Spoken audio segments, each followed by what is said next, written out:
Greetings. It is I, Mac, with Mac Builds Bricks, with a very special edition of the live stream tonight. For Team Blacksmith has won, and we are building the Medieval Blacksmith this evening.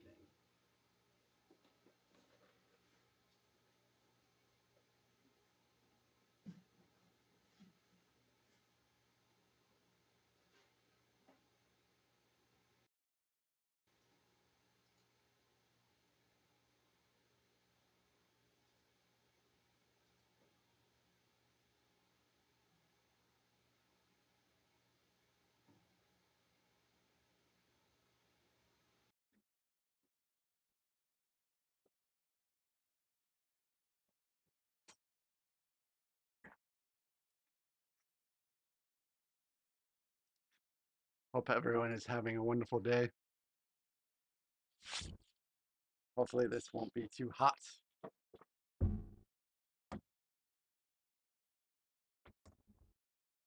I think this will get a little hot. We'll have to see. But anyways, before we start building the Medieval Blacksmith, we will be unboxing some things. Can you guys hear me okay?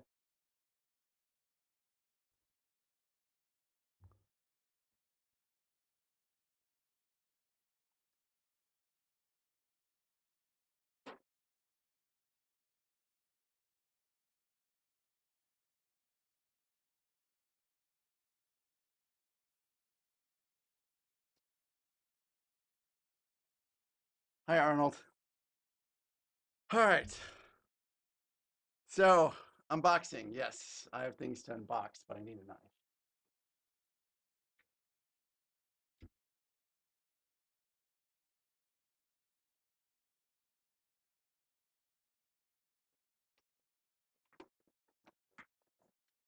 So, I had a pretty good vacation, and when I was on vacation, I had some things delivered.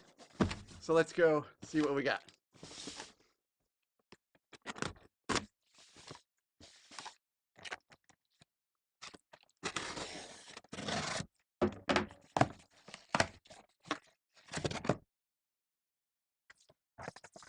All right, so gift with purchase. And Paris, I should say. I had an idea. It's like, well, I have Singapore. Let's go ahead and buy the rest of the sets for the places I've been to, right? So, Paris. Let's go ahead and do this big one. Oh yeah, look at this. What could be in here? It's like Christmas every time I get a Lego delivery. It's also Christmas every time I get a subscription. I really enjoy all you guys' subscriptions. Oh, this is almost too big to be on the desk. Anyways. Oh.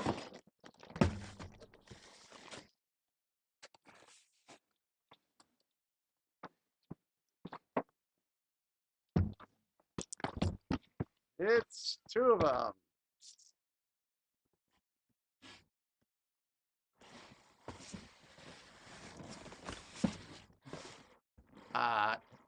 Now I have four because there are so many great mocks for this.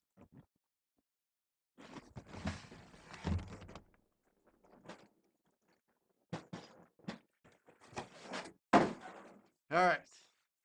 Oh, here's another box. How many boxes do I have? I have several. This isn't even the biggest one. I went a little ham for double points day.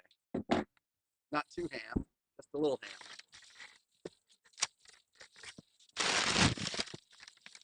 Oh, gee, what could this be?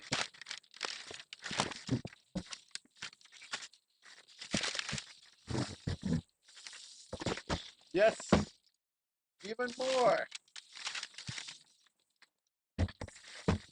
So now that's 6. 6, 3, 1, 1, 2 zeros.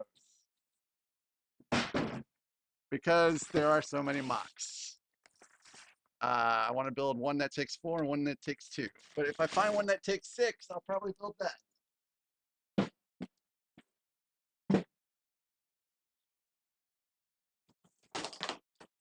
Oh, yes. Oh, goodness gracious. And here's. Yes, yes. It is a lot.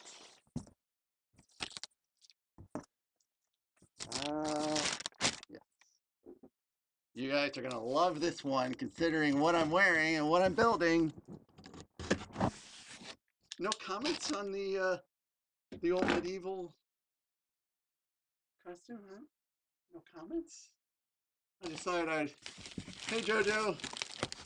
Yeah, long time no see. I figured I would do Medieval Blacksmith right today and dress the parts.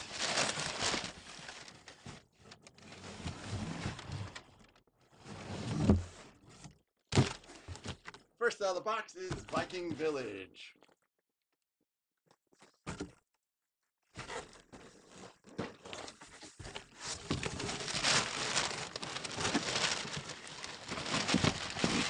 Second out of the box is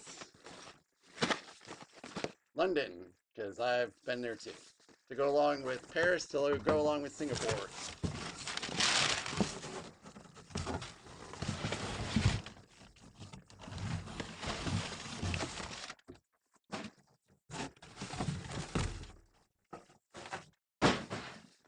I'll clean that up later.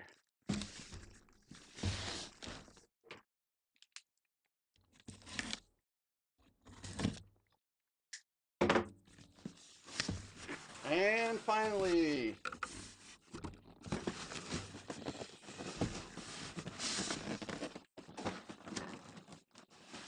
come on,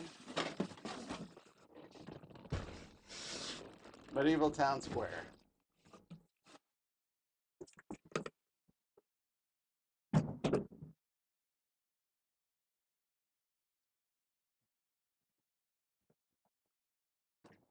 So, I have all kinds of medieval sets now. I have 6 castles to make into 2 other castles, or 1 very large castle, if I can find a mock for 6 of those. I have Viking Village. I have Medieval Town Square. And I have Medieval Blacksmith. So, I am thoroughly excited to be building these out one of these days.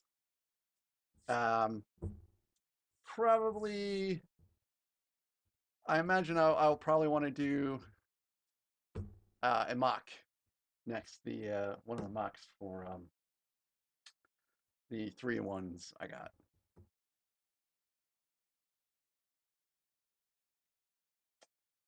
But first, I got to build out this medieval blacksmith.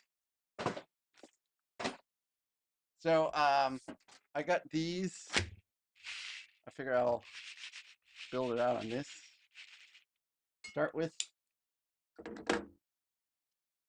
I will get a card table eventually. I'm in the process of clearing out some space over there so that I can start setting up a little medieval diorama, as it were.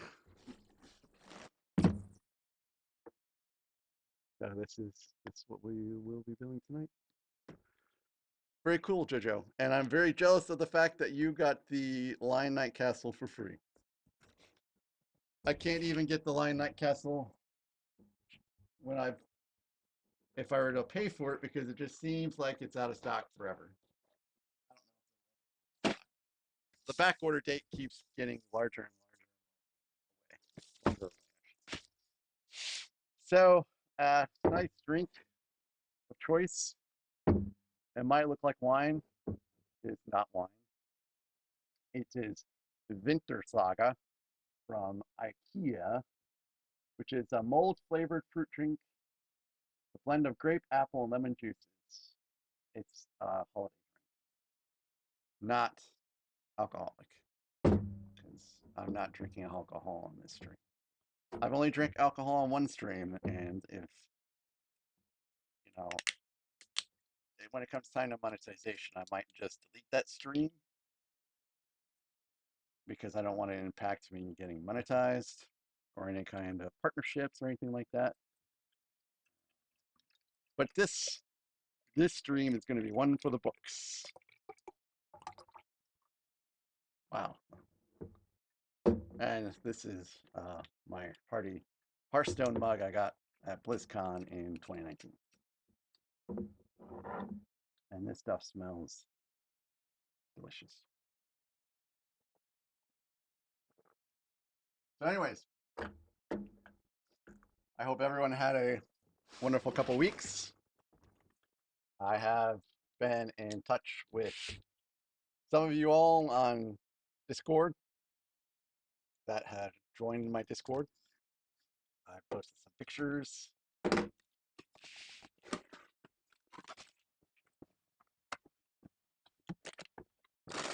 I did one stream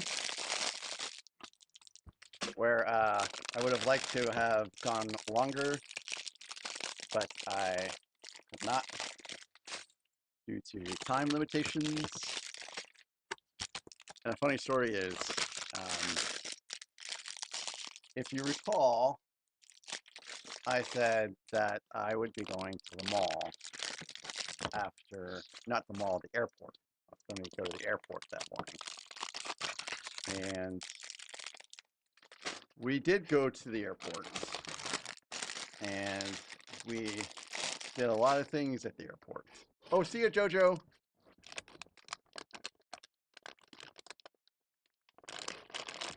Oh, I'm sorry, Arnold. That really stinks. That's a terrible thing to be allergic to, but I've got an allergy story I'll tell you later. Anyways, so we went to the airport. In the airport in Singapore, so they have, your terminals, all that. But they also have what they call the Jewel. And the Jewel, they have like an indoor waterfall, and they have just all kinds of different attractions there in the Jewel. So the Jewel is where we went. I think it was that Wednesday. Maybe it was Saturday. I don't know. Singapore was pretty much a border. But anyways, we went to the Jewel, and we did a bunch of stuff. And then I'm like, so honey, when do you want to leave? Because we've been here 4 hours. She's like, oh, well, I just want to I kind of want to be here at night because everything changes at night. And I'm like, what? Because I was not prepared to be at the airport for hours. I was prepared to be at the airport for about 6 hours. And when I say that, I mean like the shoes I was wearing were boat shoes, and they're fairly comfortable, but they're not terribly comfortable. So, anyways, long story short, we did a bunch of shopping early in the morning.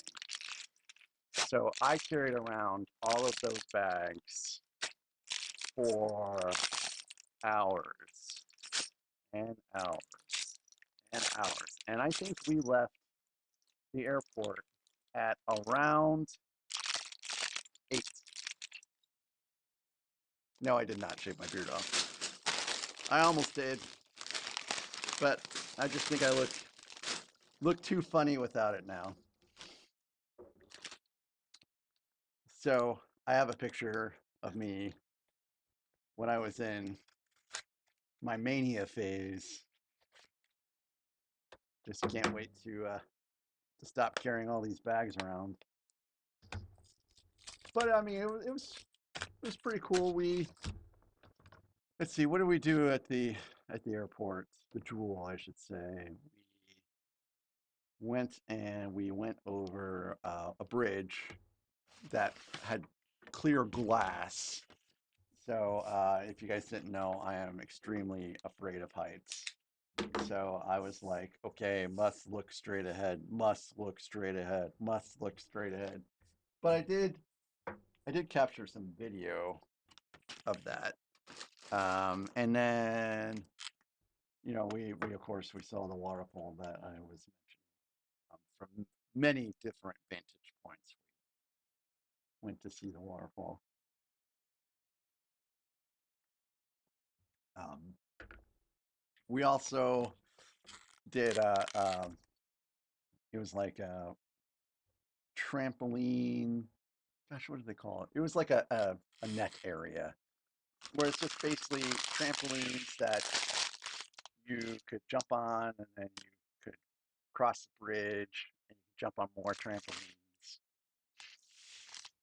That was pretty fun. And then we did something called a net bridge, and the net bridge was very, very scary because it was sort of like going over the clear bridge, but you like you're starting to walk on the net bridge, and then you look down and you realize you're 4 stories up, and there's nothing underneath the netting, nothing, and it's just like so. I very very carefully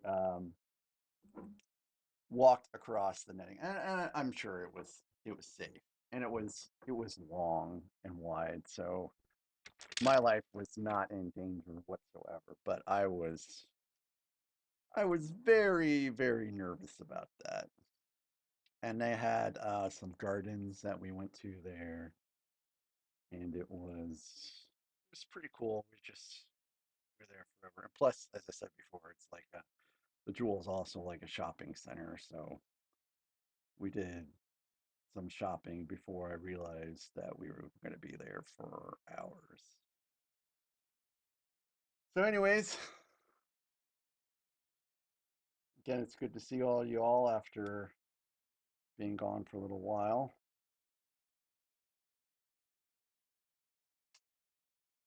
Everything should be working like normal. I just want to get this button buttoned so I don't, so my sleeves aren't in the way.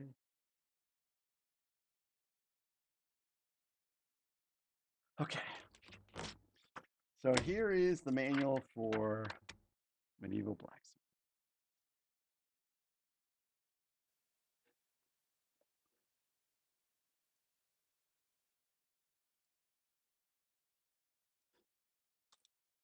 Skywalker, yes, it's good to see you. The bot is turned off because I didn't have a chance to make the bot medieval. So the bot is gonna like do Star Wars stuff, and this is not a Star Wars stream tonight. So I felt a little silly for turning the bot on. The bot may come back on tomorrow after I have a little bit more time to get it set up for non-Star Wars stuff. So it looks like there's a lot of detail. Also, I'm really digging the bearded minifig guy. Okay, so looks like the first 5 bags is all structure with some detail elements like a garden and such. Pretty cool. Although I built a tree like this before and it was kind of a pain in the butt. Digging the knights. Oh, look, they're Raven Knights.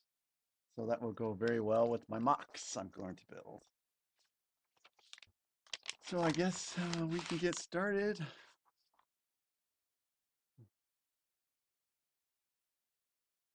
I'm digging these 2 dudes here. Like, uh, they're a lot more, their costumes. Like, I should really have gotten a costume like that, really. Although I was going to get the hat instead of the cloak.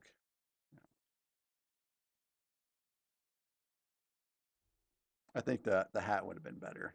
I just couldn't find one that would really match this very well. But that dude's rocking it. Complete with the blacksmith apron I should have gotten. Amazon is so finicky though. would have been no guarantee I would have gotten everything on time. In fact, this thing just came today. Delayed because of the weather.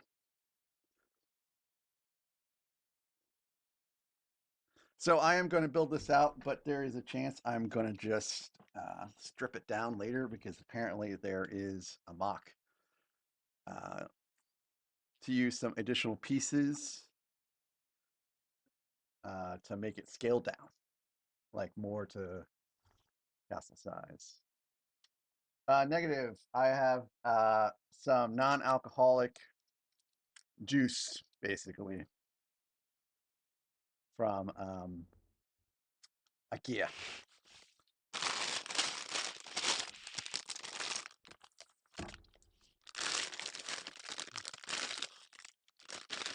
And so far, I am not unbearably hot.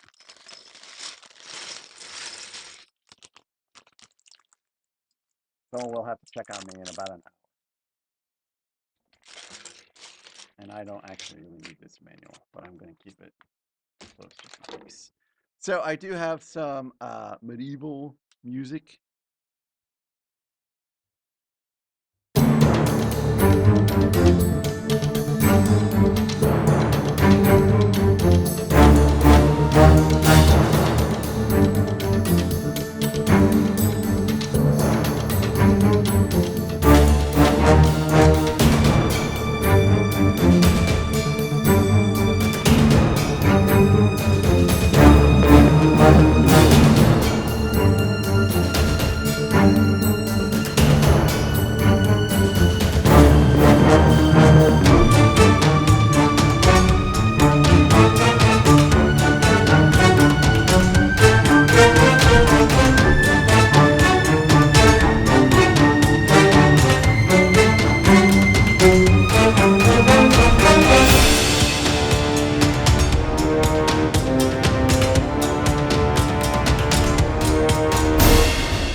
A little husky too.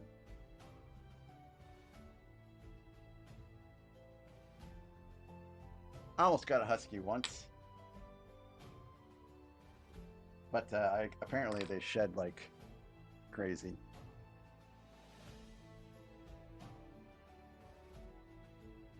It's okay, Skywalker. I mean, you can always rewatch the streams later at your convenience.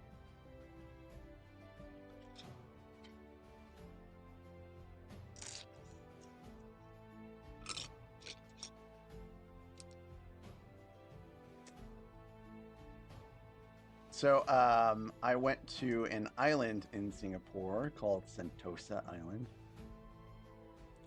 And Sentosa Island has all kinds of neat things to do there. Such as luging. You guys know what a luge is, right? You guys have seen the Olympics to know what luging is. Plus, I'm pretty sure you guys saw Cool Running, right? A little amazing movie.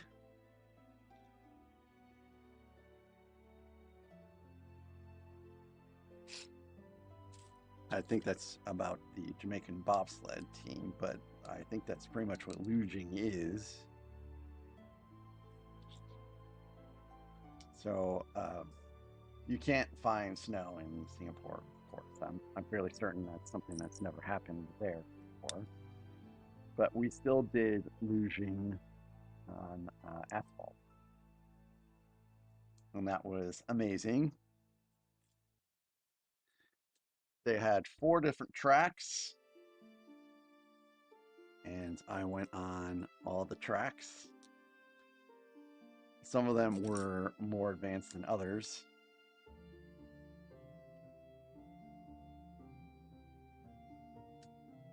And it was a pretty good time. What I did not like was getting back. Because as I've said before, I'm a little bit afraid of heights. And the only way to get back was basically to take a ski lift. Oh, thanks, Skywalker. I will see you for the next stream.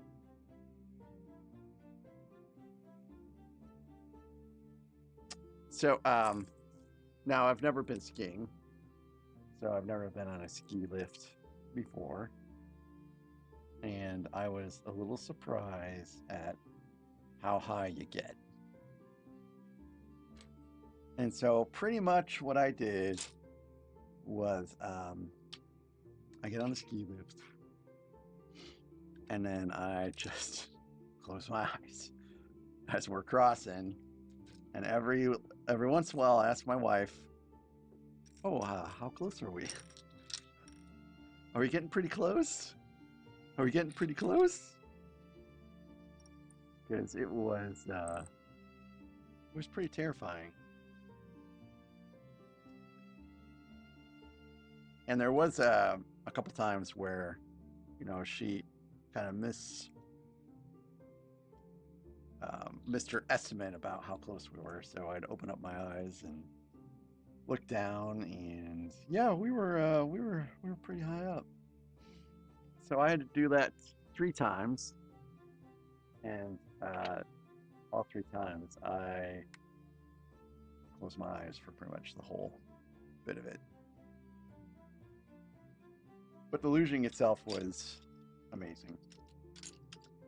And then we did go-karts.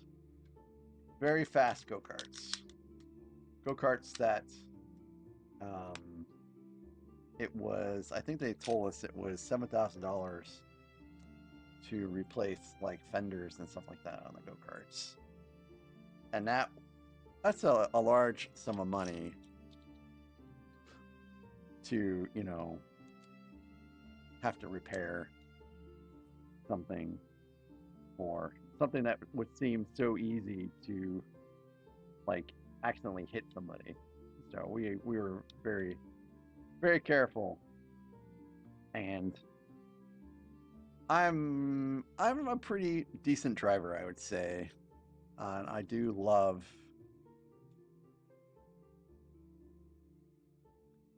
go-karts.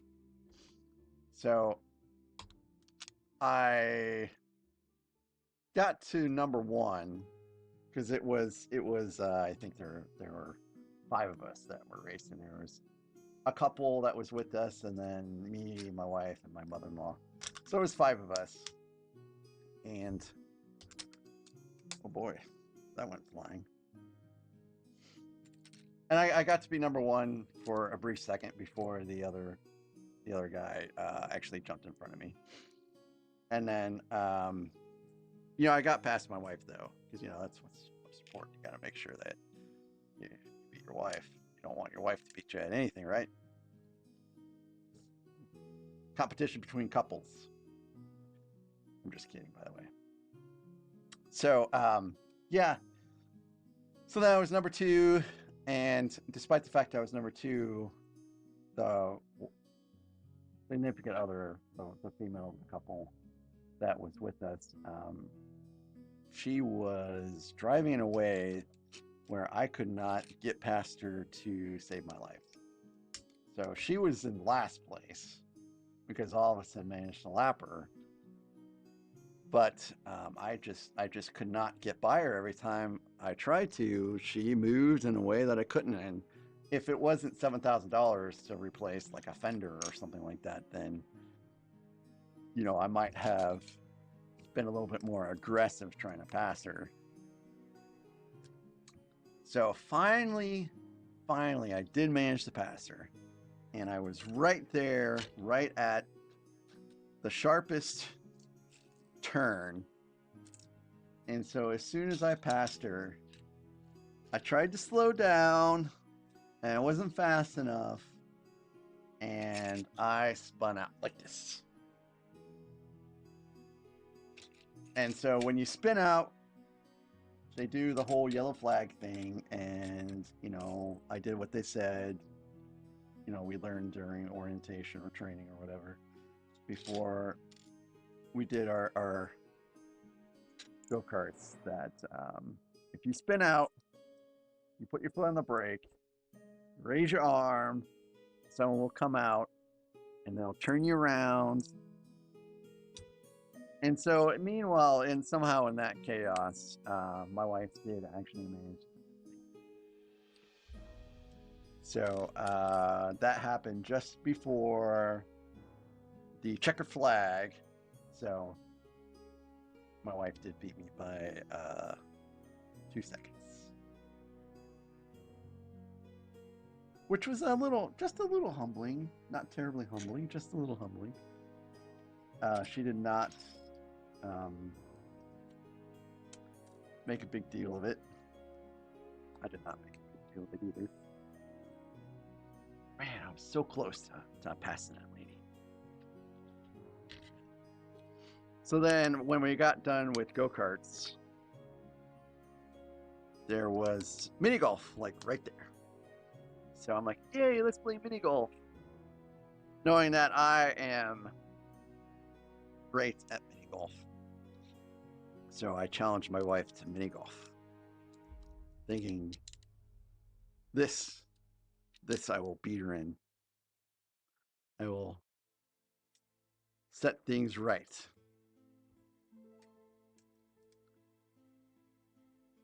However, I think it was on the second hole, I was gonna get par, and somehow my mother-in-law hit my ball, and I did not make par because she hit my ball far. So long story short, my wife beat me at mini golf by a stroke. She had a very good sporting day that day. I did not have a pretty good sporting day that day. But it was all pretty fun. I really love mini golf.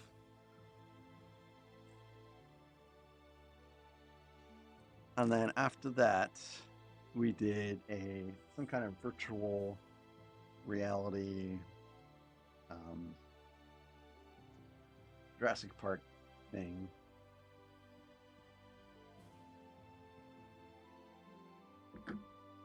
And that was probably not worth the money that we paid, but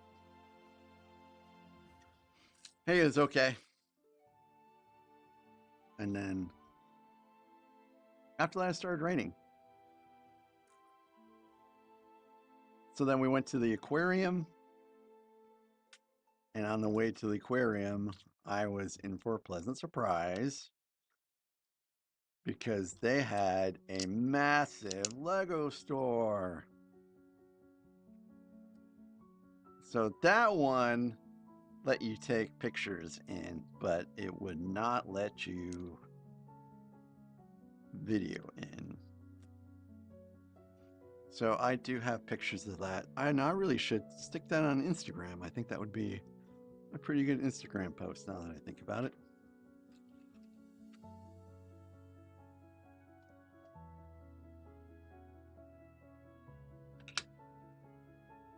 Did I miss a step?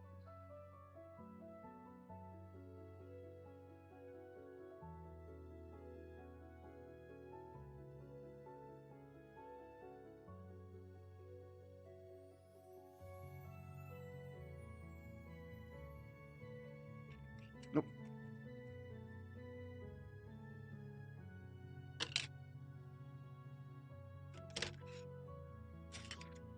And then after we went to the Lego store, we went to see the aquarium, which was massive. I mean, we were in there for a couple hours.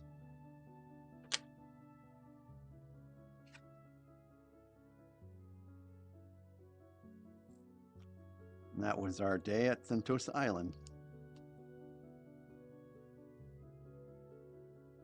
And we actually went back there a couple days later because they had an augmented reality show that had some fireworks and some pretty impressive lights. Hey, Brick. Thank you.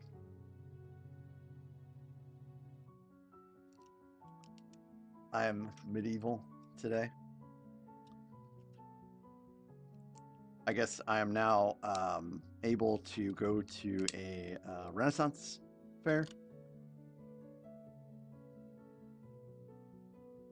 But although if I went to the Renaissance fair, someone would be like, oh my God, look at that guy's cheap Amazon costume. Because it is a cheap Amazon costume.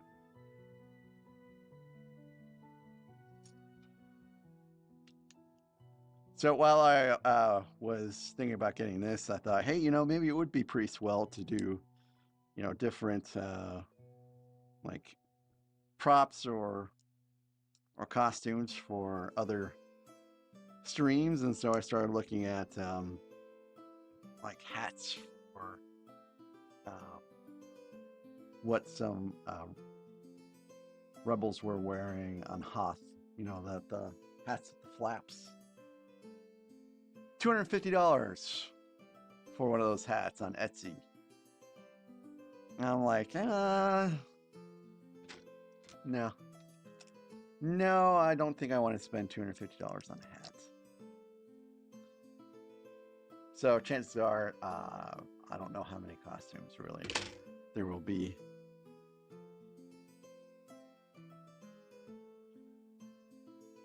I imagine that I will probably wear this for, the other medieval streams. I'll probably get the hat though. I really wanted that hat. It just, being that this is the blacksmith, I thought having one of those hats would be a little too fancy, a little too bougie for just a mere blacksmith. Cloak. Having a cloak in, this kind of weather makes sense. But having one of those bougie hats for a blacksmith, probably doesn't really make a lot of sense. It is cold here, by the way. I'm sure it's pretty much cold everywhere. It was a little shocking coming back. And I'll get to that eventually. So we went to Sentosa Island. I think I talked about in the stream for Singapore that, I did Gardens by the Bay, which has the really large, Gardens by the Bay, which has the really large artificial trees. And so we went there twice.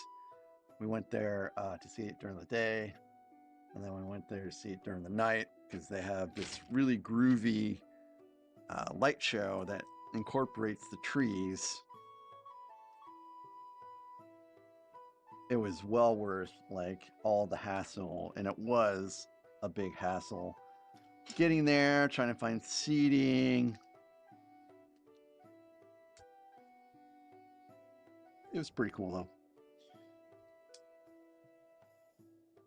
And of course, that when you go at night, it's not sweltering hot, so that was a little bit of a relief. And you might be hearing my kitty Dudley, who desperately wants to be in here with me, but he cannot be in here with me because he has no sense of personal space whatsoever.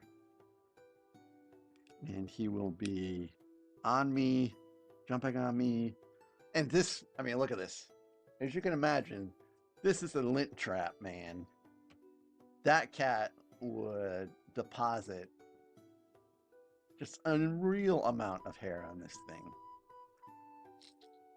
So, no Dudley. You guys stay out there. He's a pretty good boy.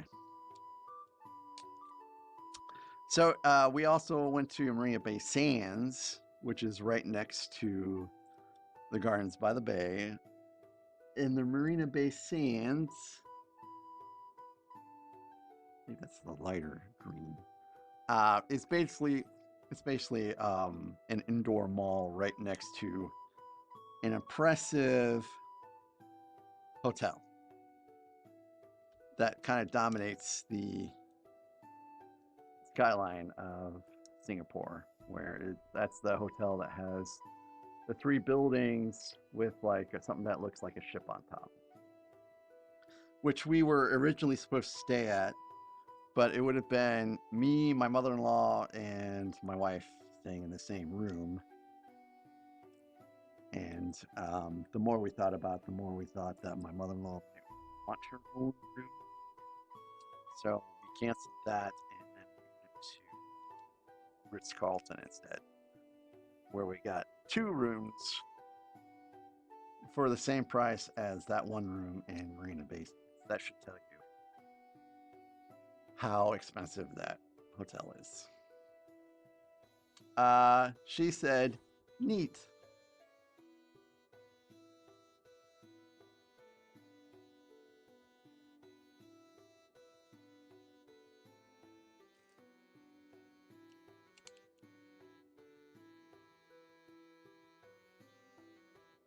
And I think this is the lighter one here too. But I think this goes down. My wife is not very much into costumes, but she actually did wear a costume for Halloween this year. It was amazing to see her do that because she's never worn a Halloween costume the entire time I have known her.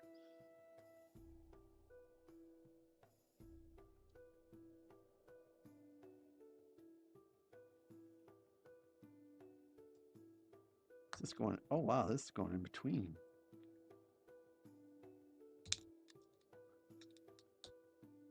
Yeah, I think these are going in between here. Okay, that's cool.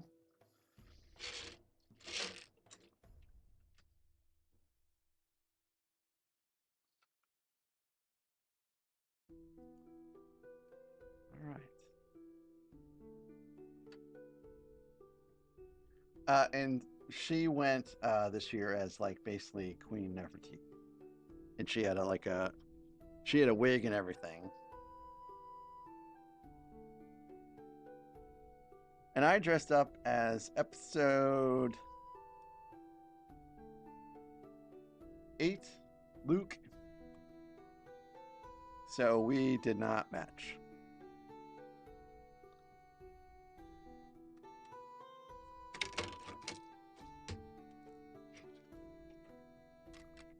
Tavo, I guess Tavo is not here tonight. He's probably playing Magic the Gathering tonight, but Tavo actually did get to swing by my house for Halloween.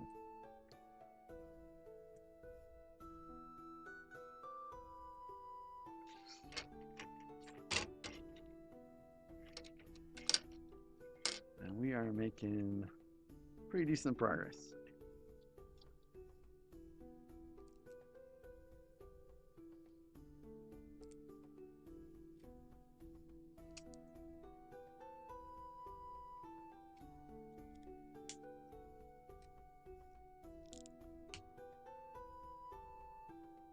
I think my wife sometimes can't believe I have a Lego YouTube channel. And to tell you the truth, sometimes I can't believe it.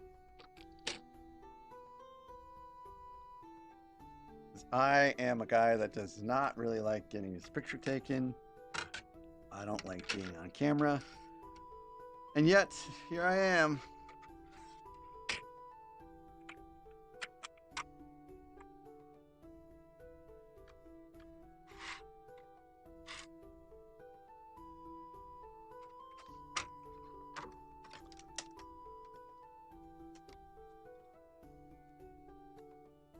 So I think, is this the scope of the building? This is the scope of the building. I might go ahead and just stick it on here.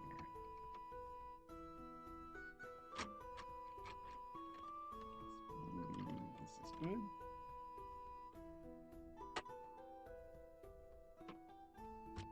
And why not, right?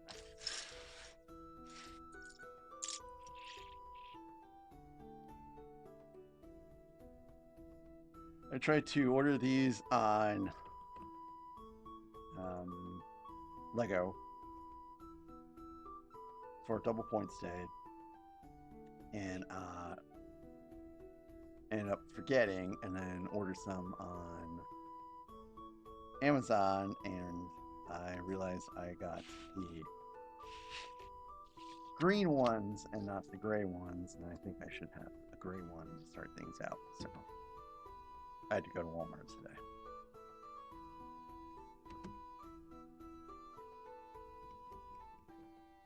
Hey, it's a bone.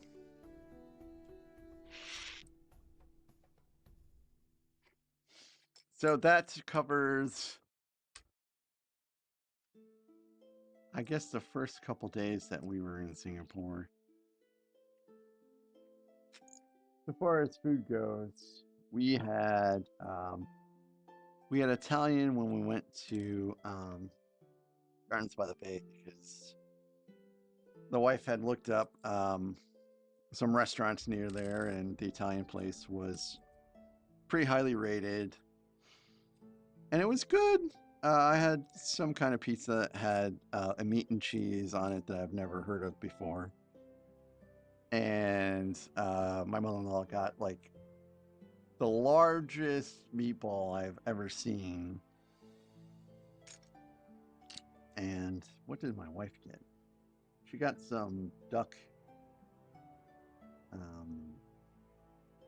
pasta thing. And then when we were all done with that, she ordered a cake that was 20 layers tall. And it's literally called a 20-layer cake. And that cake was, well, it's just a slice of cake, but it was ginormous.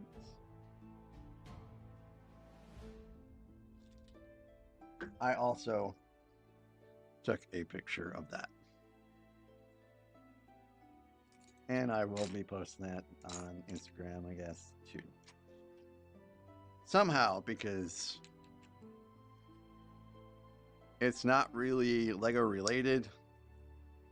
So I don't know if that should be on my Lego Instagram or not.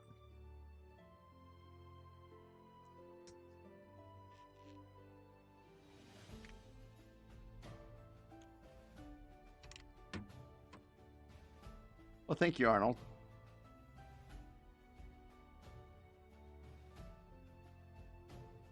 You may have thought I looked good, but trust me, I was sweltering in the heat just about every single day. But boy, when it did rain, it had quite an effect on the temperature, let me tell you. It went from sweltering hot to bearable.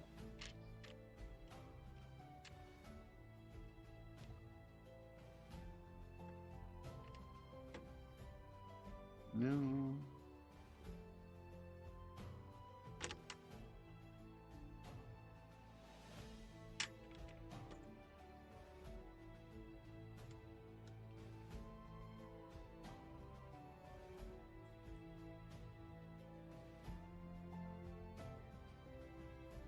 After we went to Sentosa, the next day is when we went to the mall. Or not the mall. That was when we went to the Jewel. And then after that, the day, man, I know it just feels like yesterday, but I've already seemed like I've forgotten a lot of things that we've done there. It was just a blur.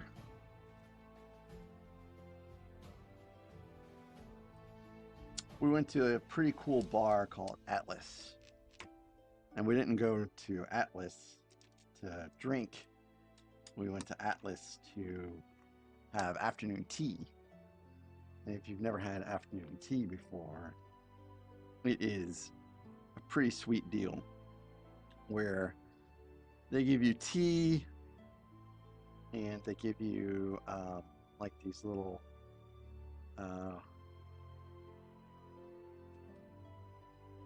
it's sweet and savory, like little finger foods, little snacks. I'm sure there's more technical term for it. If there's any Brits on the stream, you can correct me.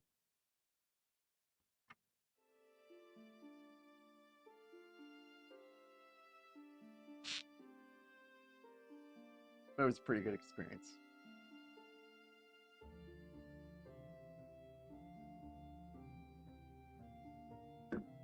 We also went to a place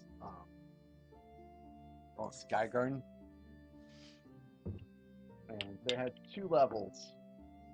They had the level from floor 27 to 30, and they had a level on floor 51, and it was just green spaces.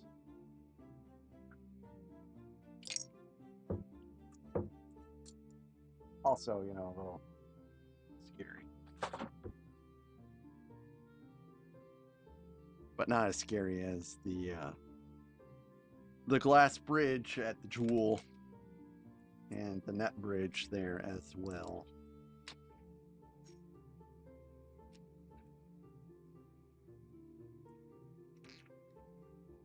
And then the next day, I think it was the final day, we went to the Botanic Gardens, not the Botanical Gardens, the Botanic Gardens. I guess there's a distinction between the two.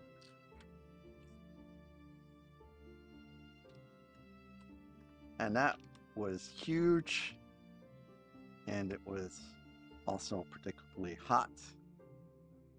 It's basically not all of it is, but a large portion of it abuts and is part of like the rainforest.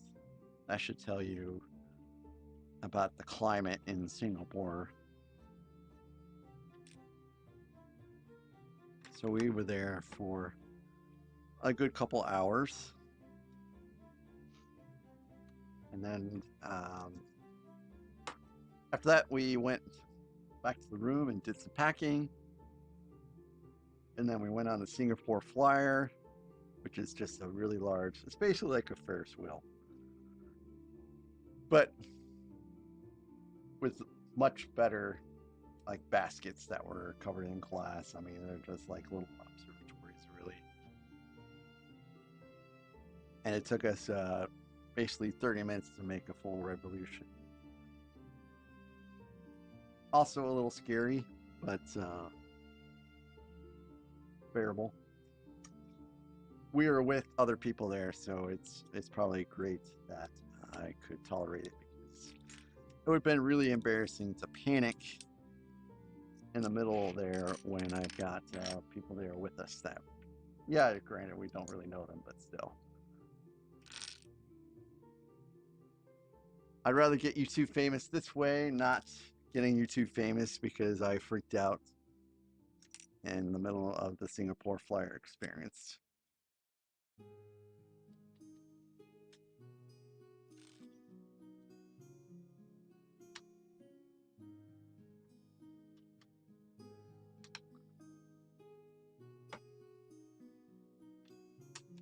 And I also forgot, at some point we went to We went to Little India, and we went to a temple there, and it was during the morning service. And it was just, it was pretty neat. We were allowed to go into the temple. We just had to be dressed appropriately to go into the temple. So, because I was wearing shorts, I had to basically wear like this skirt thing. And I had, yeah, it was just like a little skirt thing. No shoes, of course. You're not allowed to wear shoes in the Indian temple. But it was pretty neat being there and seeing them worship. I did not film in there. I didn't take any pictures because I felt like it would be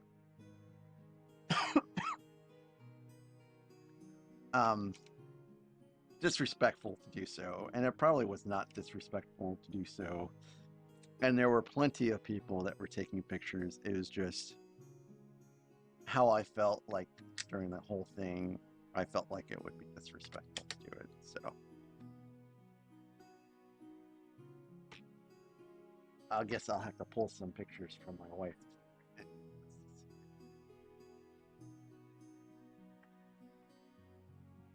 But they have like a little Indian market, and we went there. We didn't eat though. We actually left when we started seeing like whole slaughtered animals.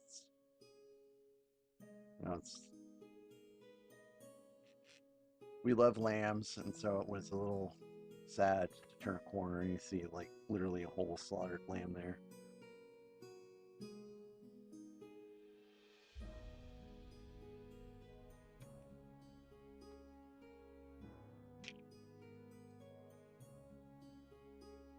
And then after that, we went to the Islam quarter, because Singapore is really a melting pot of different types of cultures. And so we went to the mosque there, and it was pretty neat because that mosque originally was an Anglican church, because at some point the Japanese did take control of Singapore, and the British did liberate it, and so it became a British colony for a little while. So they had a church there, and so they took the church and they converted it to a mosque, and they had to do some interesting architectural work to it, because I guess mosques, they can't be triangles. They have to be, any other different shape than a triangle, because a triangle represents the church.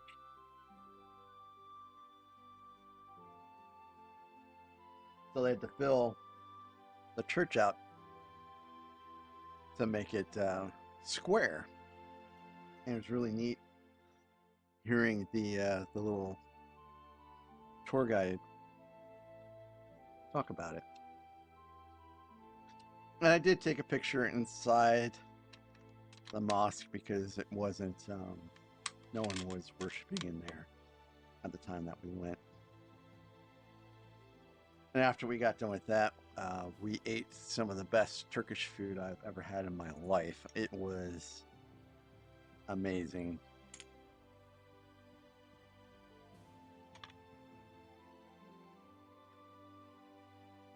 Team Blacksmith has been pretty quiet tonight. In fact, everyone's been pretty quiet tonight. Except for Arnold. Thank you, Arnold, for always being there and being chatty. I appreciate that.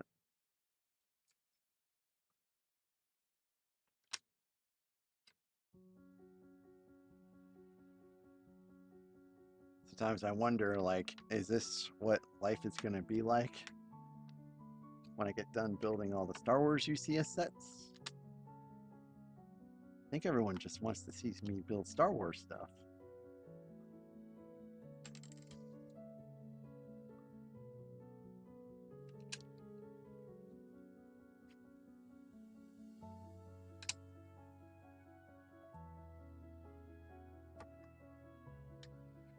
But maybe more people would have showed up if they would have seen me look like this. But I didn't want to post a thumbnail because I didn't want to spoil the surprise.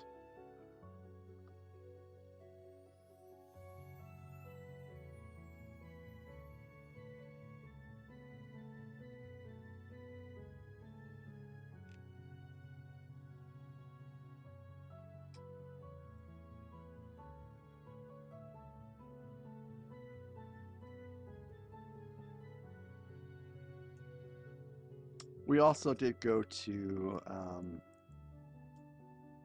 what's it? Not Little India, not the Muslim Corner, Chinatown. Went to Chinatown. And that's when we went to one of the hawker squares, hawker centers. And then we had the Michelin star Vietnamese chicken and rice, which is a staple in Singapore. So, I mean, everyone that goes to Singapore really should go to the hawker center and eat the chicken because it's amazing, and it's a way you can get a Michelin star rated meal at a Michelin star rated restaurant, which doesn't look like a Michelin rated restaurant, for less than $10. Our meal was less than $10 there. It was also delicious.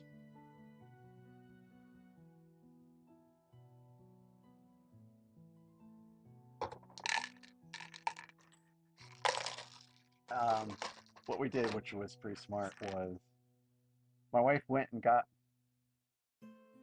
food with the mother-in-law, which was chicken and rice. And then she went and she got food, and then I went and I got food, and we all brought food together to eat together at the hockey center. And the taxi driver on the way said,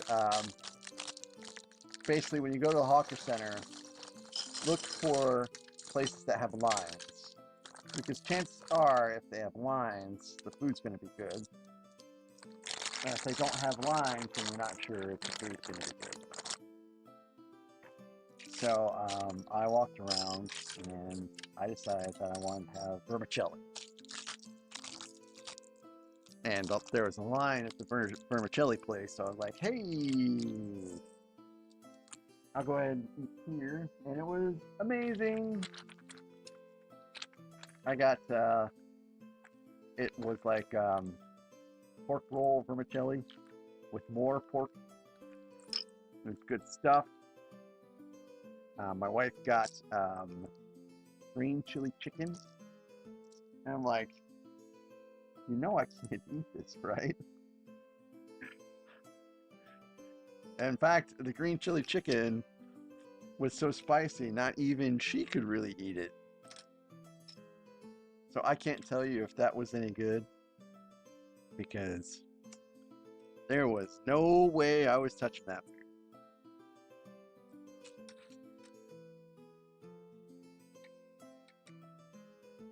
And after that, we went somewhere for dessert.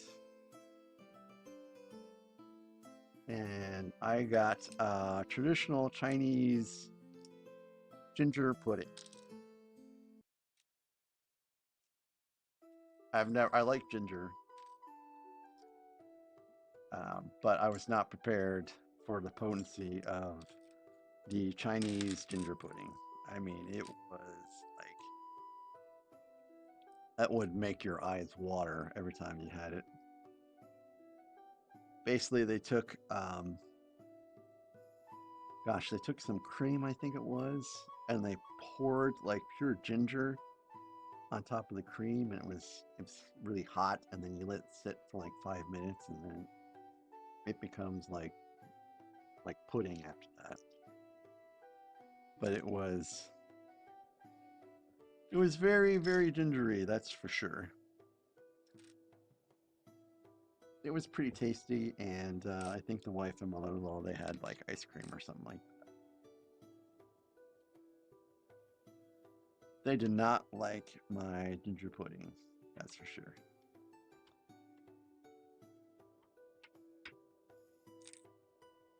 And that's just one of the places in Chinatown. They had lots of different little places. And then there's another hawker center, which is Lao Pasat. Hey, never too old for Lego. How you doing? Just kind of going over my Singapore trip a little bit while I build out Medieval Blacksmith.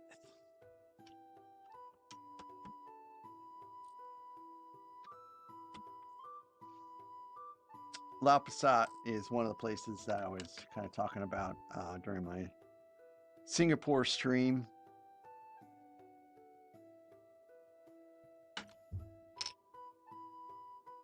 And it's just basically another hawker center, and they have lots of different foods there, but it seemed to be just a little bit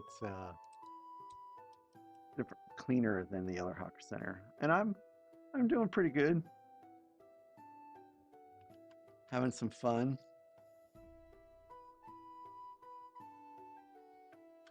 Did your I think I saw one of your streams where you were talking about getting monetized. Did you get approval? Did you get monetized, Never Too Old for Lego?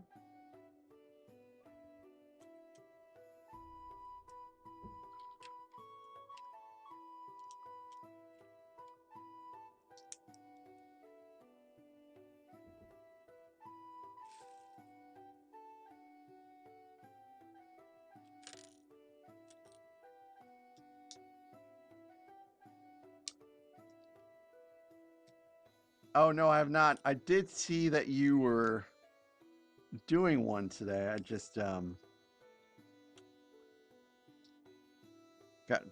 tremendously busy with work and ended up working late. And literally, I put all this on 2 minutes before 6.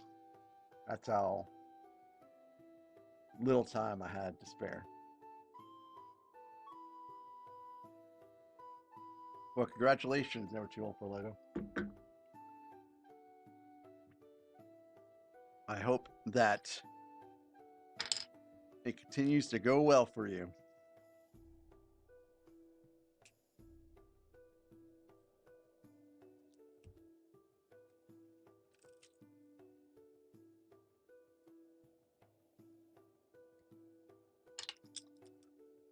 I have the subscribers, but I do not have the watch hours yet. I'm not even halfway there yet.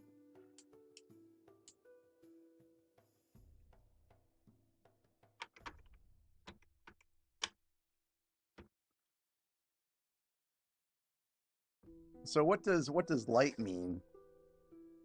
Like, I assume that you're still able to run ads and they're paying you for it, I presume.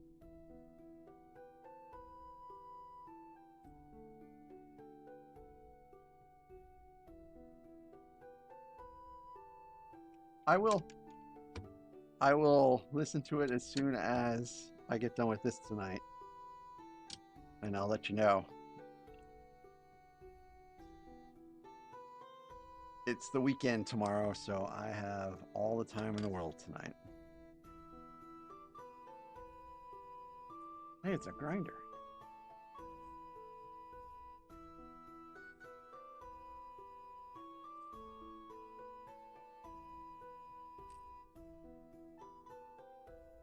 Is it a grinder or is it a sharpener? I think it's a grinder.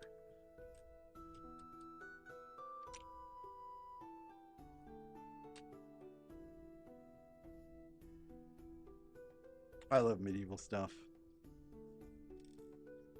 I mean, I was a big fan of King Arthur and the Knights of the Round Table as a kid.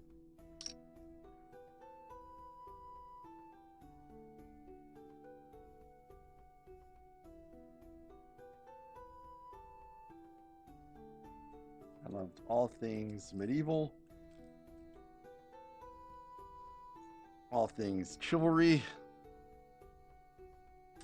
Still believe that chivalry should still exist in today's society.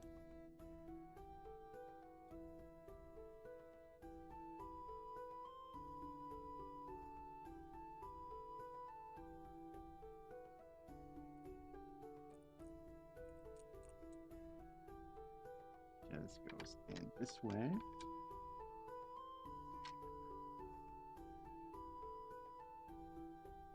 Oh, okay, okay, I got you.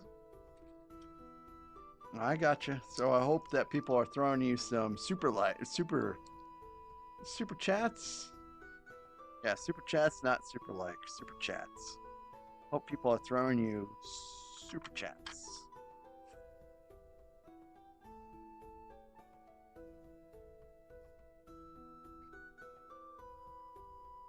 I have a light up brick.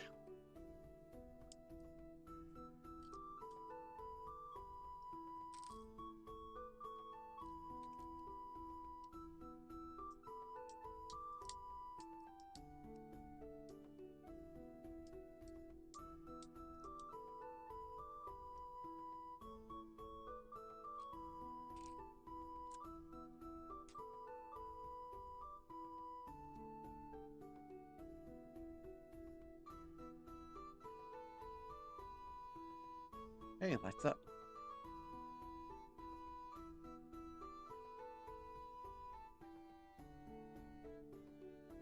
Cool.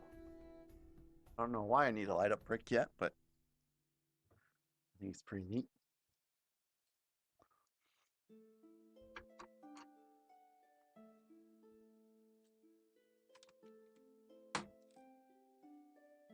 So what have you been building lately? Never too old for Lego. I haven't been keeping up on things because I've been out of the country.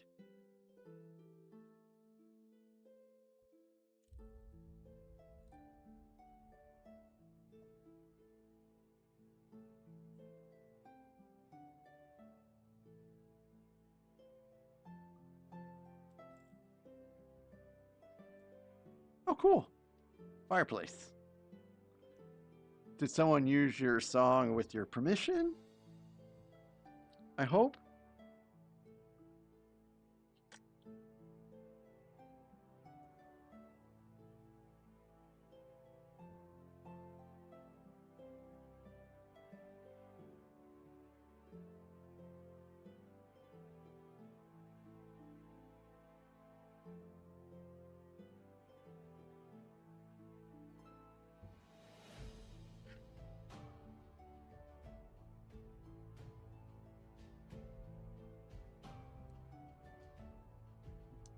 Oh, okay. I did think I saw something also about Darksaber, yeah. I just wasn't sure if that's what your latest thing was. It's been pretty much a blur in the last couple weeks. Still trying to get things situated. Still trying to get adjusted to the time zone again. For a week, I was 14 hours ahead.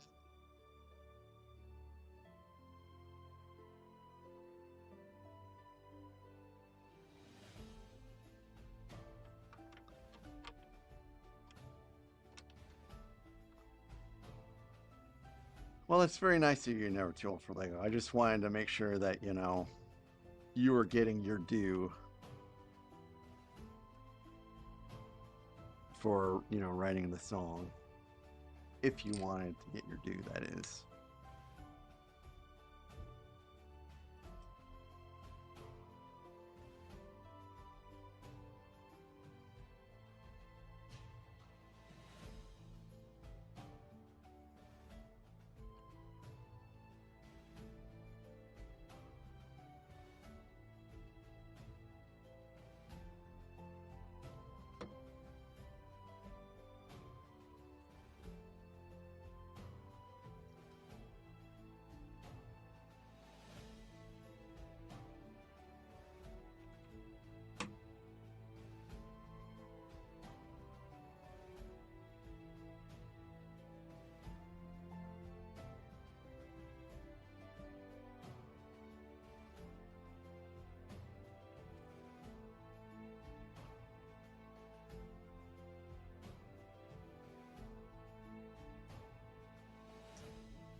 I'm probably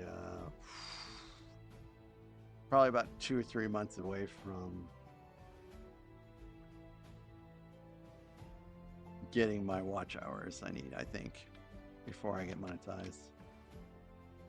And I'll probably do a membership level 2. How many membership levels do you have?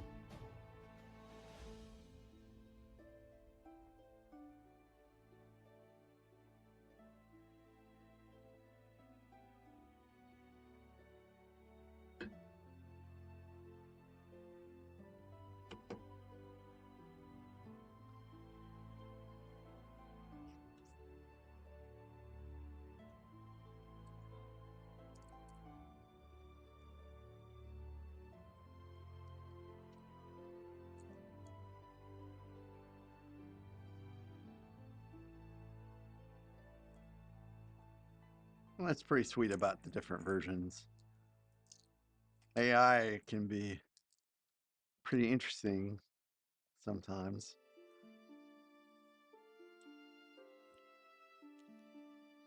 And then other times it can be just terrible.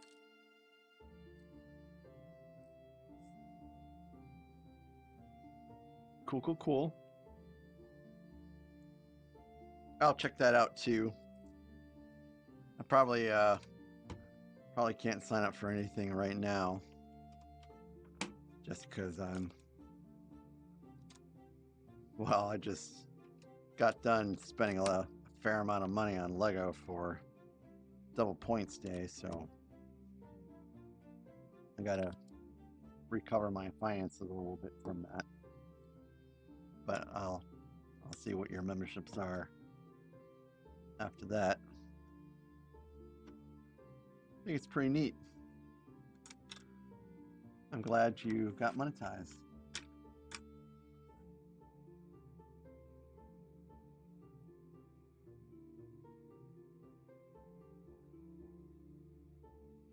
Feel like something's missing here. I thought that should be one. Seems like these are supposed to be flush.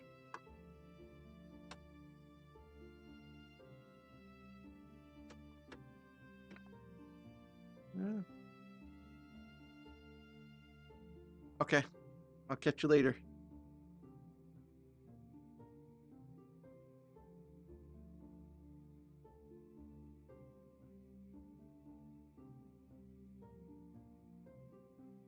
Yeah, okay, so this goes... Oh. Silly me. It's supposed to be block there.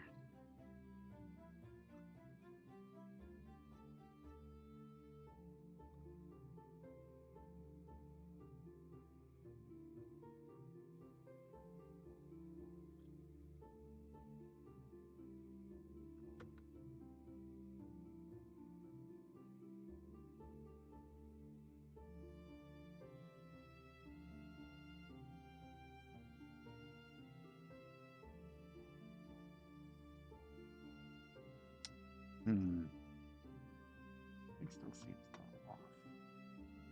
Sometimes I get distracted while building.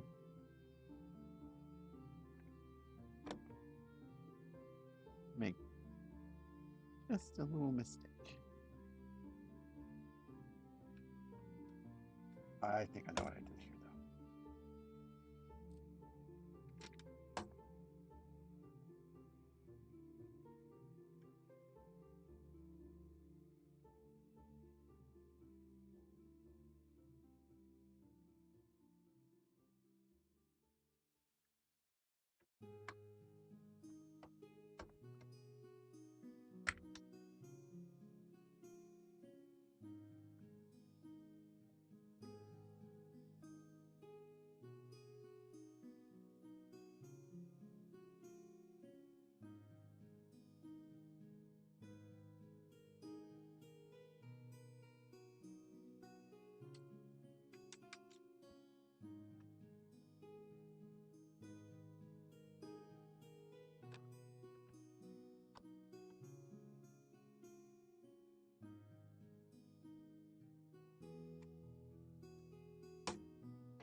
We're all good now.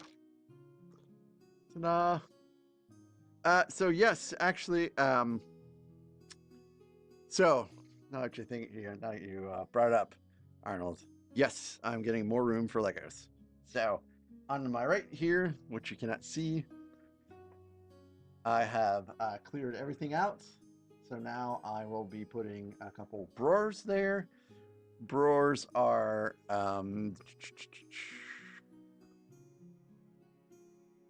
the black ones right behind me that have the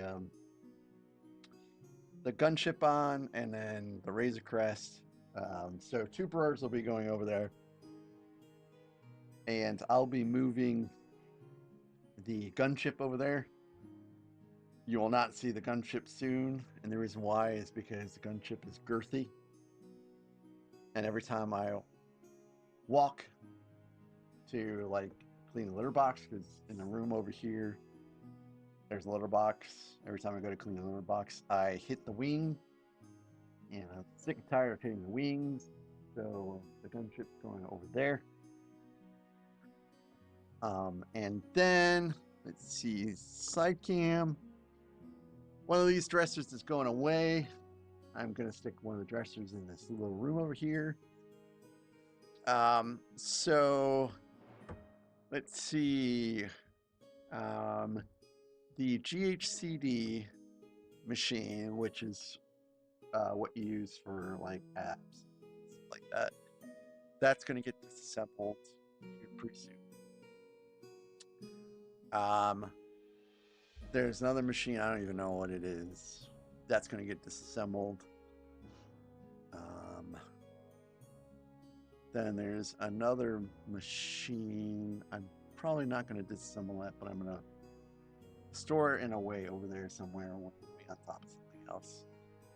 And so that will leave one dresser over here. And then I want to get like, I'm probably going to start out with just one card table. That's where I want to stick, stuff like this on like a card table. And that's about all I'm gonna have for room for a while. One of these days we'll move, and when we move, there will be a greater chance than not that I will have more space.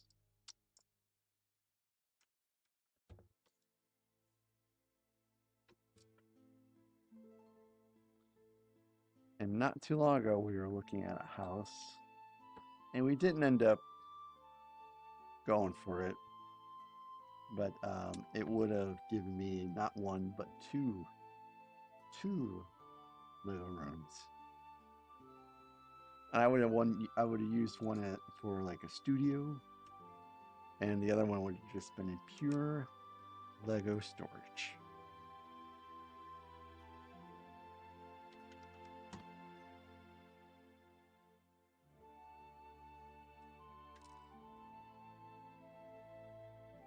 I think I had one just pop right off.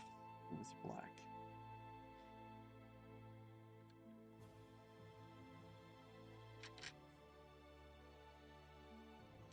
There it is. So it's a good question, Arnold. I will be setting up for War Room. Just probably won't see the majority of it on camera. One of these days I'll do a studio tour, but I'll do that when I don't have as many exercise or pieces of exercise equipment, because it just looks a little silly the way things are right now for a studio tour. We have like a bench press and a squat rack over there that's you can't quite see on camera, but if you did like a studio tour or anything like that, you sure could.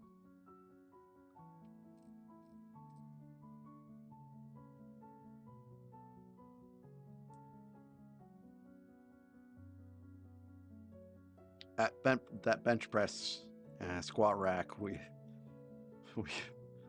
we've taken along for several moves now. I think we started in, I think we got that in Cleveland.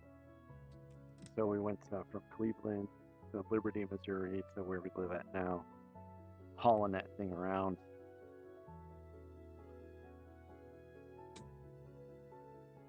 But I don't really use it. I work out outside the house.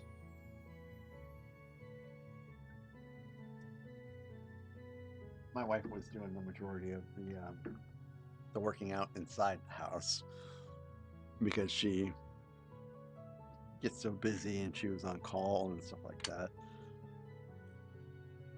She used to wake up at like 4 in the morning and work out until like 6. She was a machine. And then she went to Germany. And then when she got back from Germany, she's like, I don't want to work out anymore. I don't know why. She just changed her mind.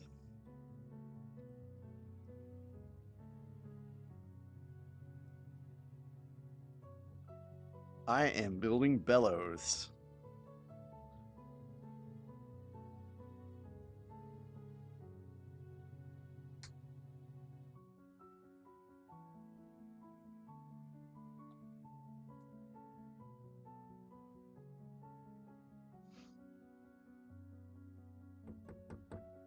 Okay, I'm missing one little piece. I know it's here. I'm not saying I'm missing a piece. I'm not saying I'm missing a piece. Yeah, a dedicated Lego studio would be pretty cool.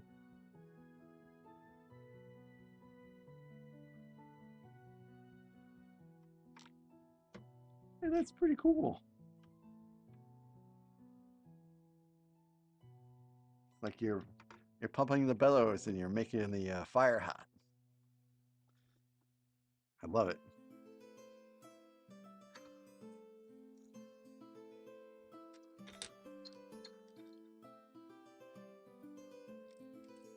Oh, I never showed the sets I got from Singapore.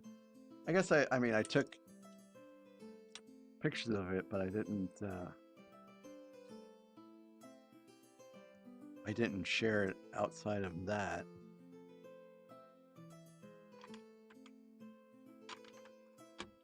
The biggest regret about my purchases in Singapore is that I really should have gotten the endurance.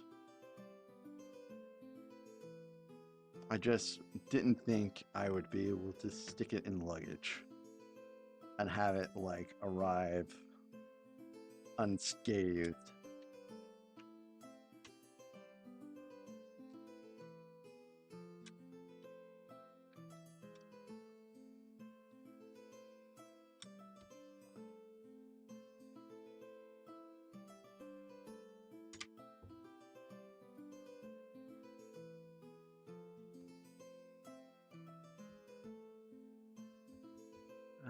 Let's see.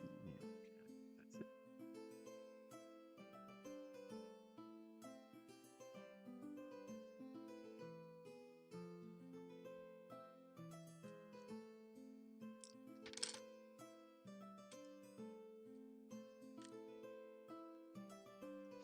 Studio tour?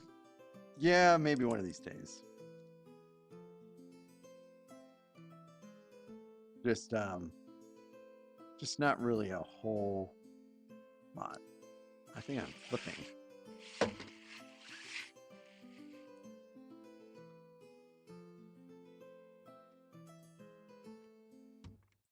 Basically, when I get maybe some more shelving set up and do all the things that I needed to get done over there, maybe I'll do one.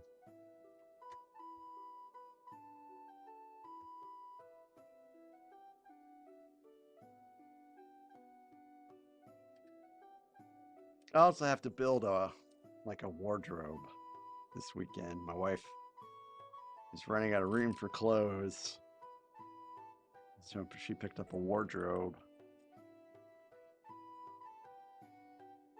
So I have to build that in the bedroom, and boy, will that be fun.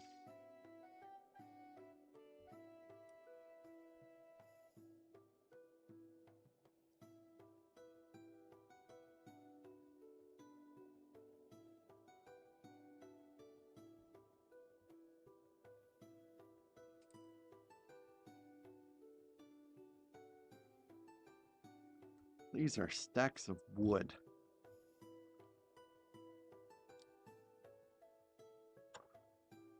I love details in Lego sets.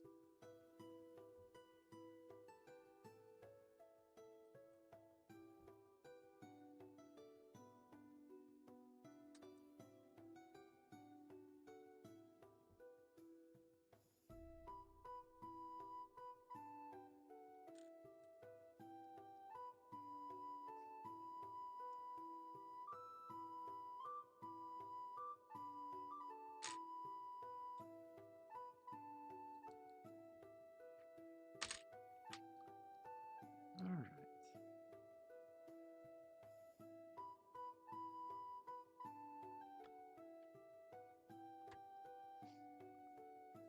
Cool.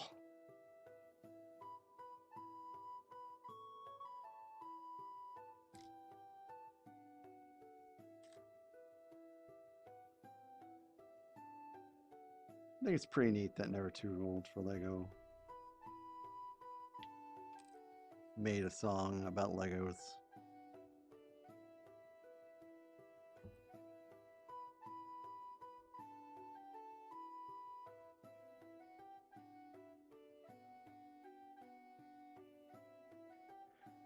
I don't have the talent for that.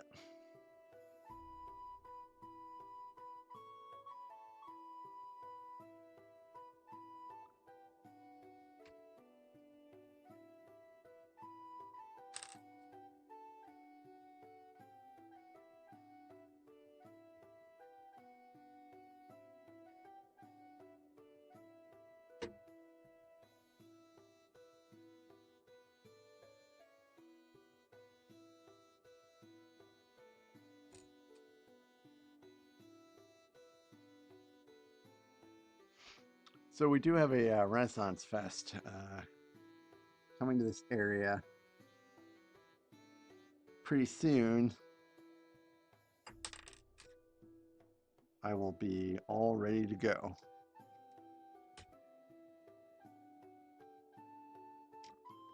One of the buddies of mine and Tavel, he actually is a real blacksmith, and he does events at Renaissance festivals. Maybe I'll have him critique my digs. Is this blacksmith worthy? He'll tell me now.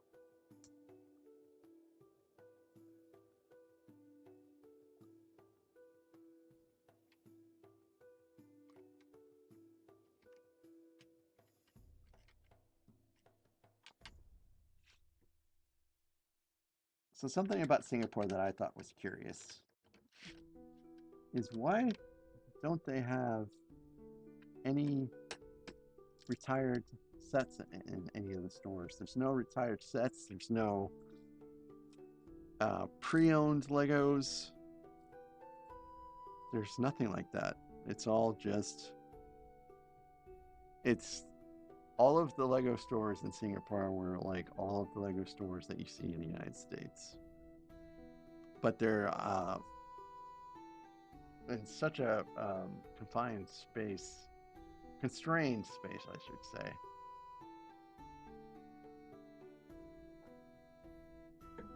I mean, you'd have like 4 Lego stores within 30 minutes of each other, and they all basically carry the same stuff. Doesn't really make a lot of sense.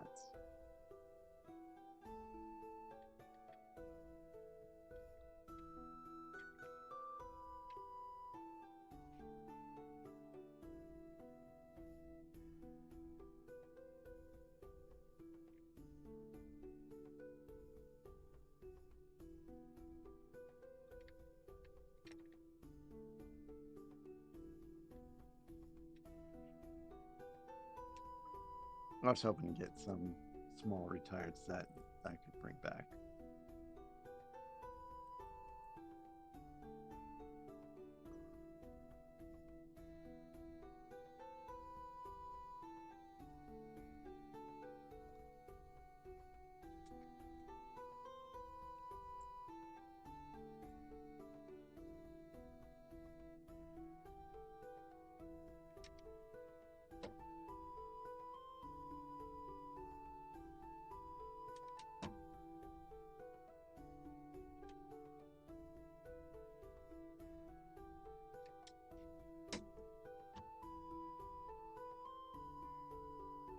Wow. That's the end of bag 2. Bag 3. More structure.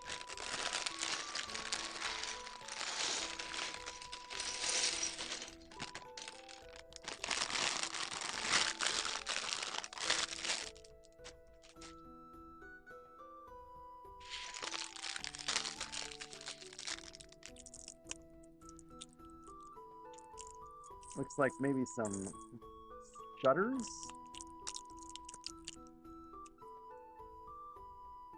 I think these might be shutters.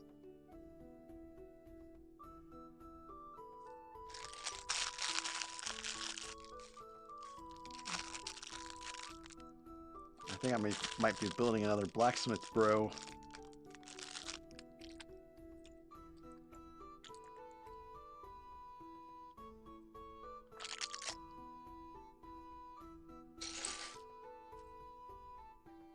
Okay.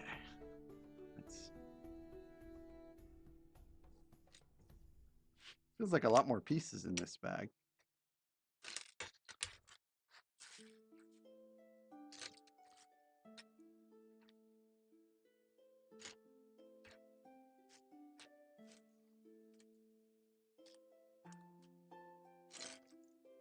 So coming back from Singapore, we left the hotel at like 7 in the morning, I think.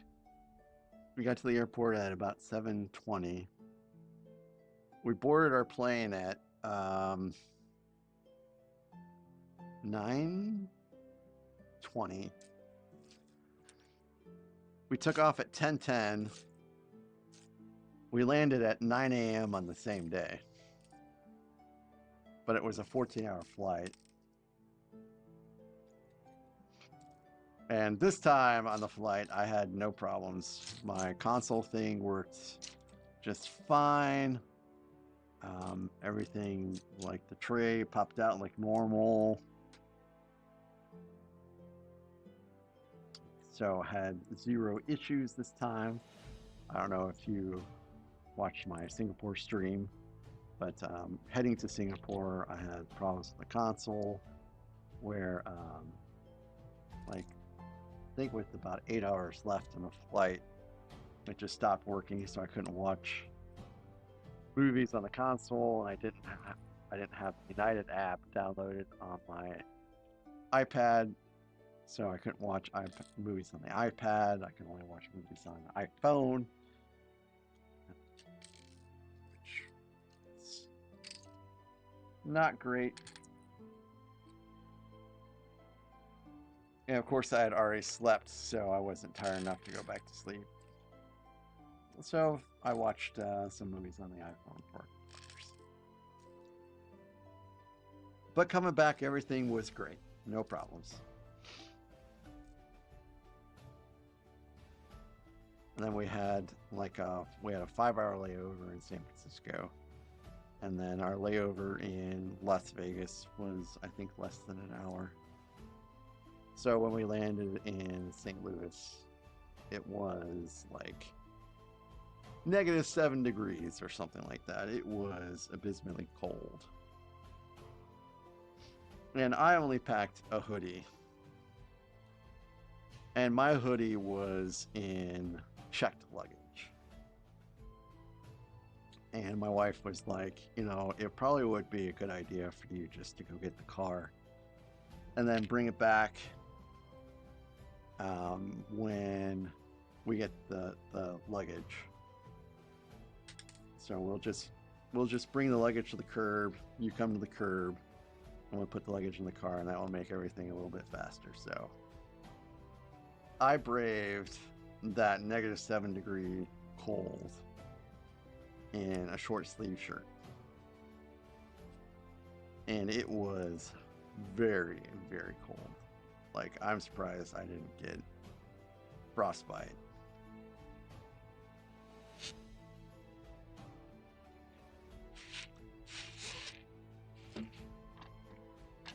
Oh no, that was unexpected.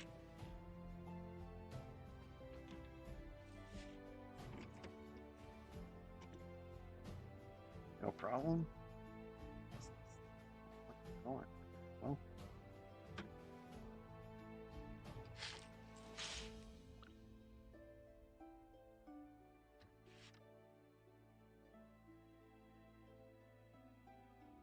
So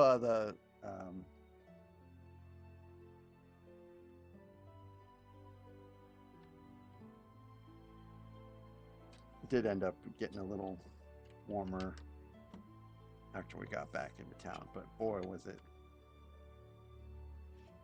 extremely cold the day that we got back.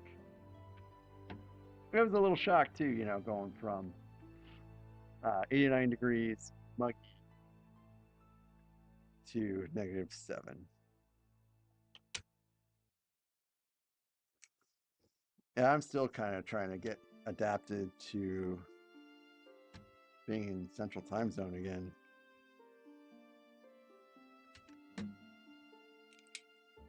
It'll probably take me a couple more days. This is what jet lag is. Jet lag is when you've been living at different times or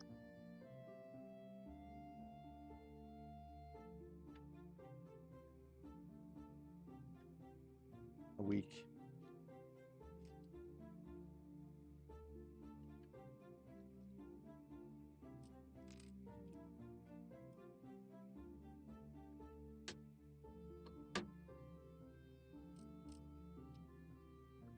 So anyways, anyone have anything interesting that happened to them since my last stream?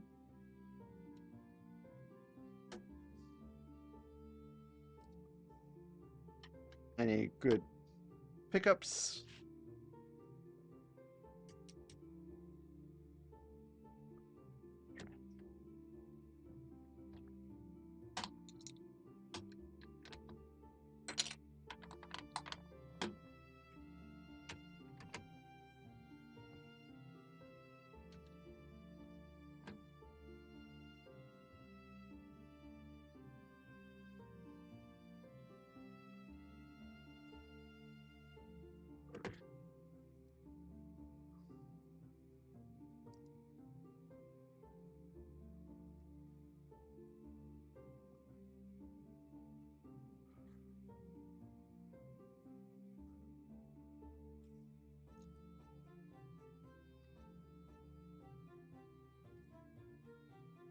Heck, I think it might just be you and I tonight, Arnold.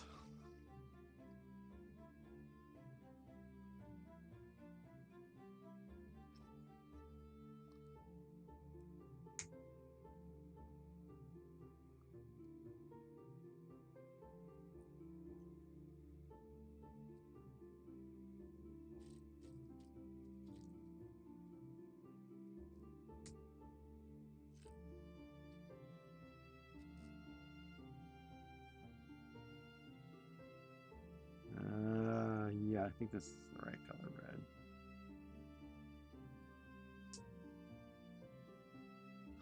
I gotta start getting used to being careful with red pieces. Or, well, brown pieces too, really. These are good, I know, but the ones in the Sandcrawler are not going to be good.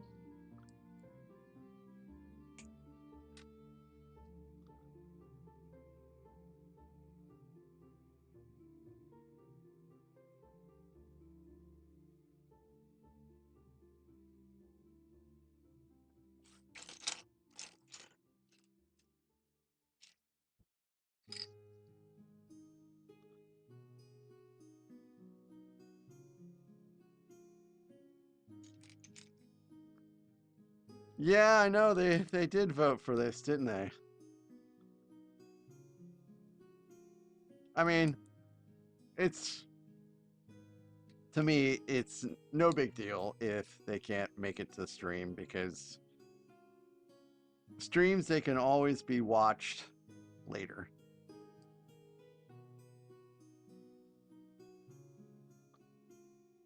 So it's quite alright. And not everyone voted for Blacksmith. I think Blacksmith just actually barely made the majority. but it does indicate to me that people would prefer for my content to be Star Wars related. Or at least I assume so, because a lot of my normal viewers aren't on tonight. And Tavo, like I said, he's probably playing Magic.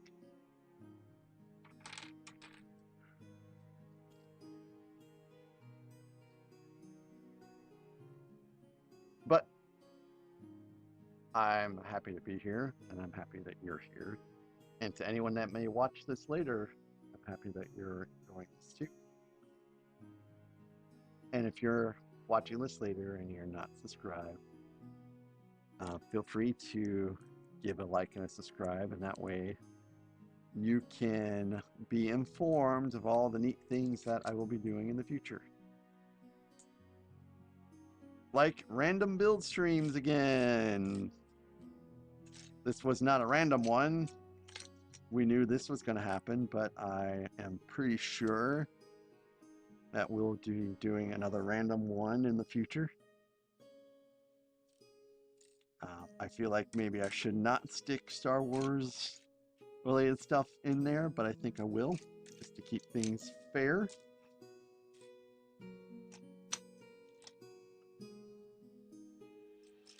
I'm also, like I said, I have some mocks for the 31120, but I'm also working on some other mocks, so I'll have a mock stream. And I'll do little things just to keep things a little bit interesting here for the channel. And I'm sorry that you're colorblind, but I'm glad that you were able to build Lego still.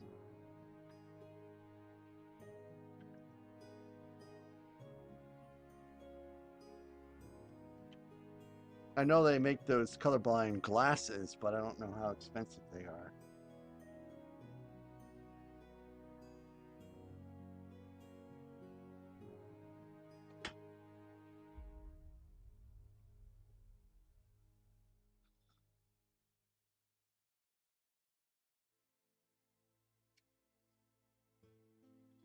Well, the thing is about the Star Wars is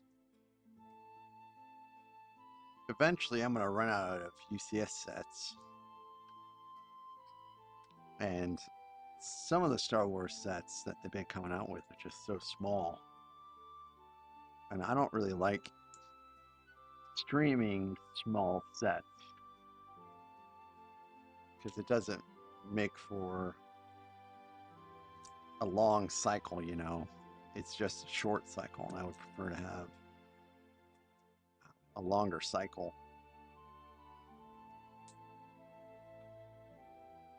So after Star Wars, after the UCS sets are done, I'm going to have to move on to things that have larger sets.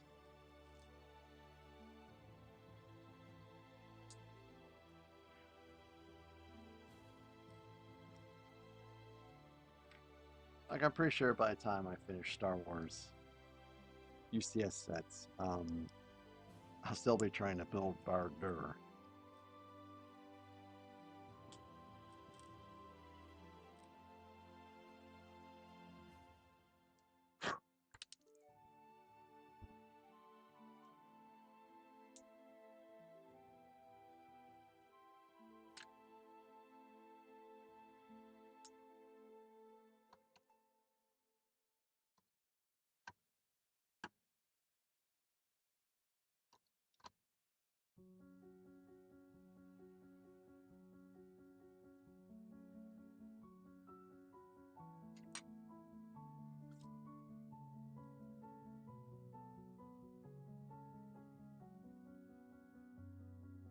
I think you could not be colorblind and be in the Navy, if I recall correctly. Well, I don't think you can be colorblind in the Army either. That's one of the conditions that prevent you from serving.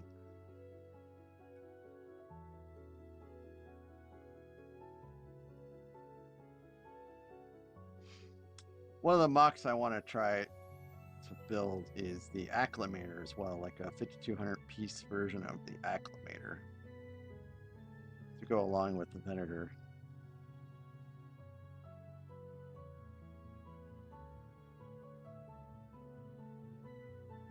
Just not really sure how much money it's going to cost to piece out the set and how long it's going to take. Like I've never purchased a bunch of parts off of like Bricklink or anything like that before, so I'm not quite sure what to expect and how difficult it will be, how expensive it will be, and whether everything will get to me okay, because I live in the sticks.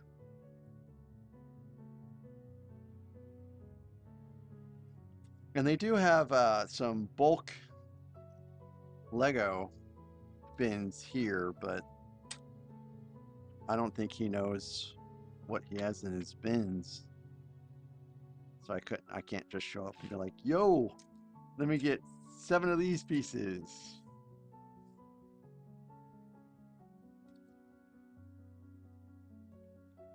Pretty sure I'll have to dig for them. That would probably take a really long time.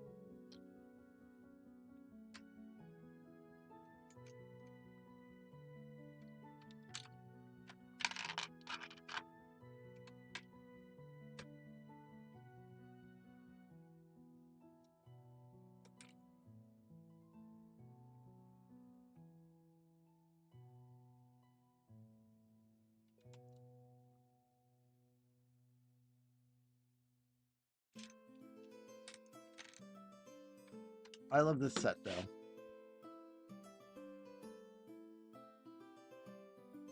I like the little details, the flowers. I've got a little pumpkin here I'll be putting on here somewhere. And these will probably snap open. I don't know what this is yet, but I'm sure I'll figure out the bellows. Make the fire or the light brick turn on. I love the little details.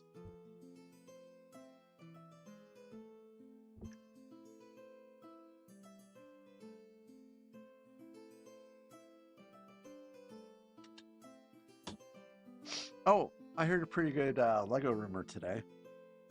I heard Back End will be coming out in April, they say.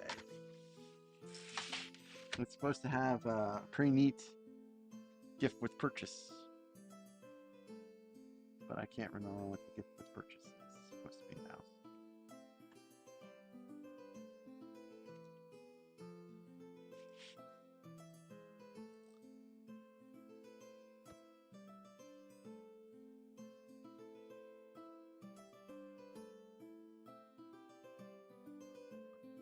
So Back End will be definitely another set I will be getting this year.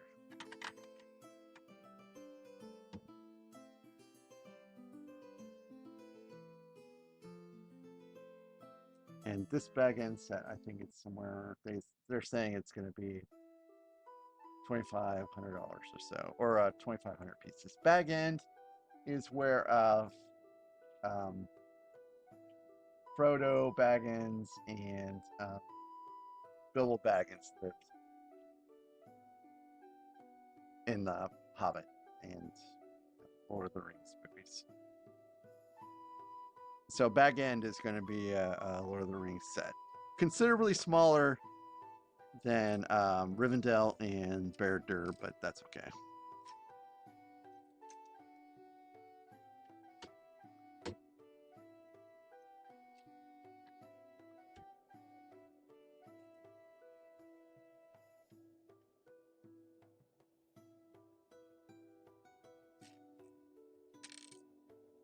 Just wish I could remember what the gift of purchase is going to be.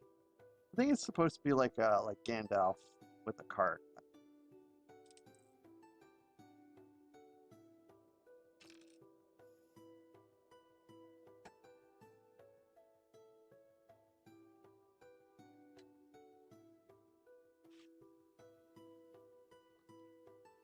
So that will be my third Lord of the Rings set.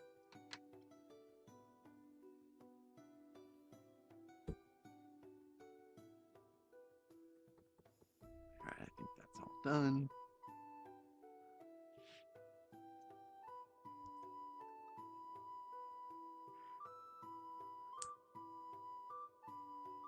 But that's the last Lego leak I've heard of, and I apologize for the yawning, but I'm still a little jet lagged.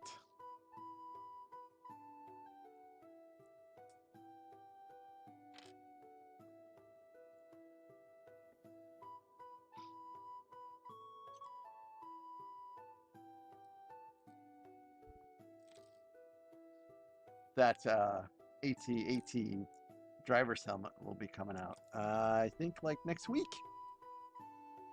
Next week is the end of the month.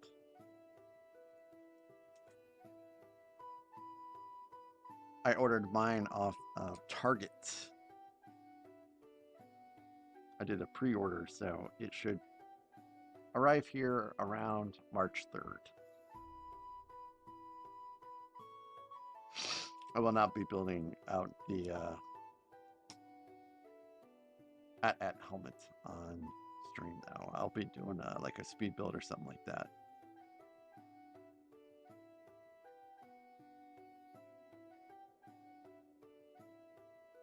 But I'm excited to build it out. It looks like a pretty neat helmet.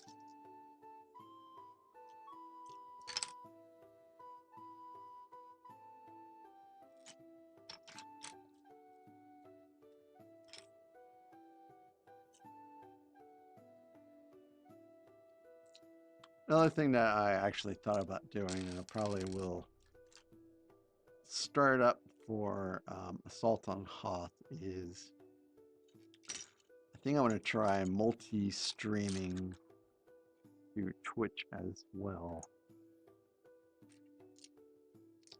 and see how that goes.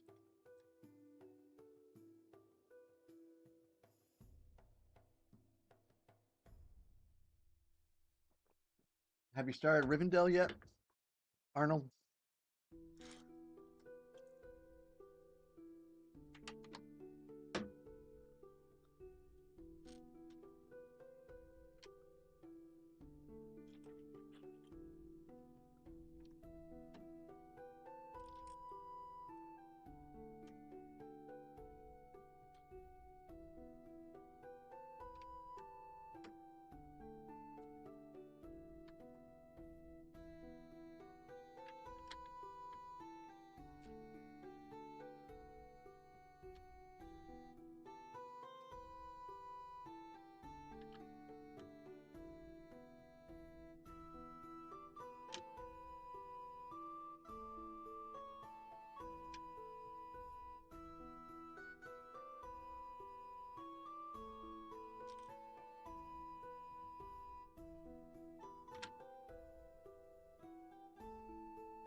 Java Still Barge was pretty fun. I liked all the little details and like the little kitchen.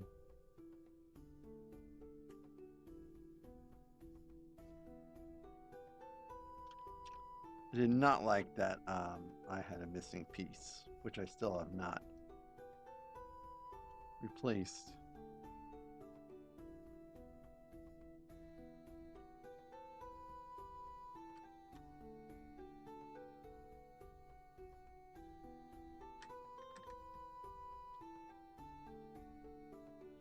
And my missing piece was one of the railings on the top.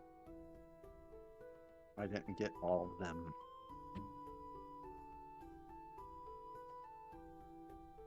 Big surprise, right?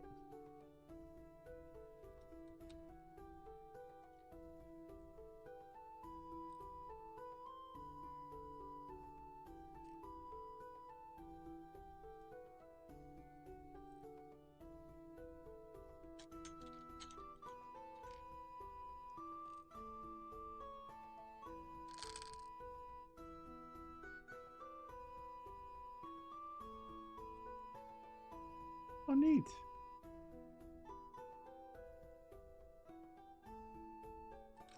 Oops. Did I forget to stick one of these somewhere? I bet I forgot to stick one of these somewhere.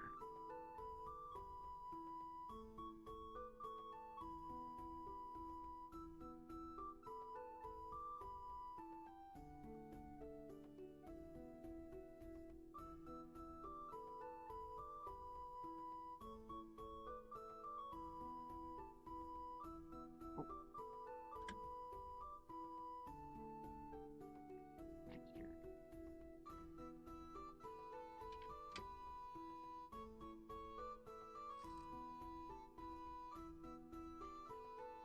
I'm really looking forward to Rivendell.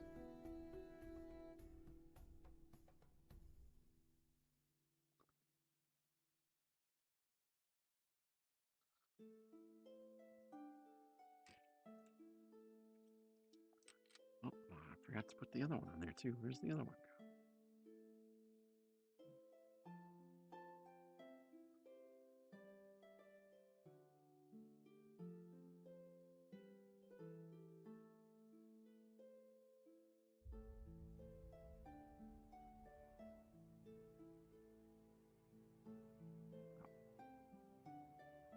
Oh, maybe it's actually only supposed to build one of those.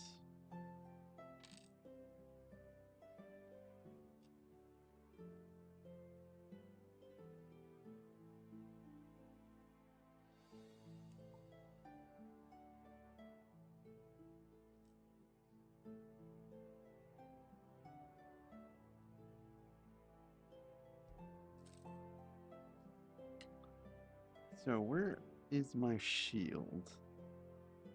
These are pretty dope pauldrons, though.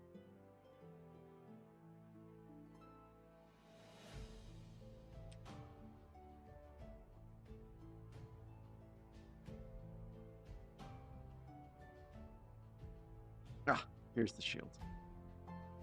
Yep. Raven Knight.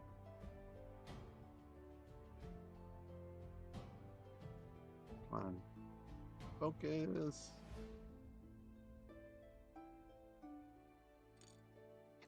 I don't really know a lot of the lore behind the different factions of knights.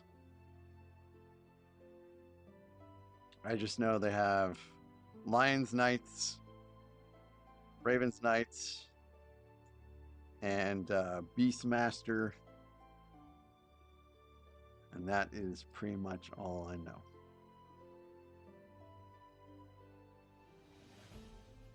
I myself, I have tried to get that Beastmaster in Series 27 minifigs, and I have been unsuccessful. Probably because all the places I went to have already been picked clean.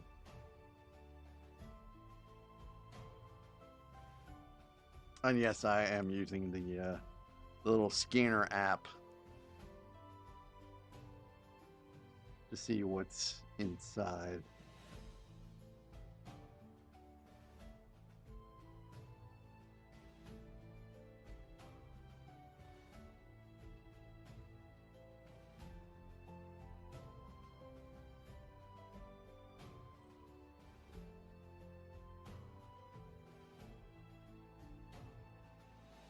A couple of the Lego stores in Singapore actually had those Series 27 minifigs behind the counter, so you couldn't even scan them.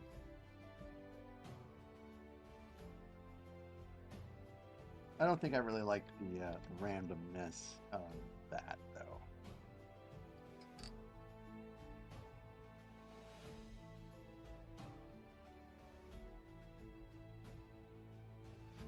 I imagine if someone's building like a Lego city, they might appreciate having some of the variety.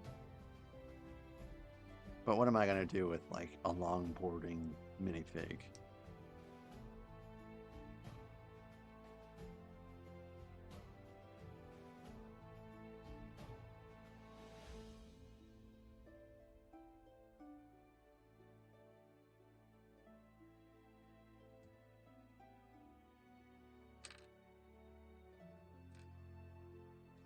Do you have any of that in your modular village there, Arnold? Any interesting minifigs?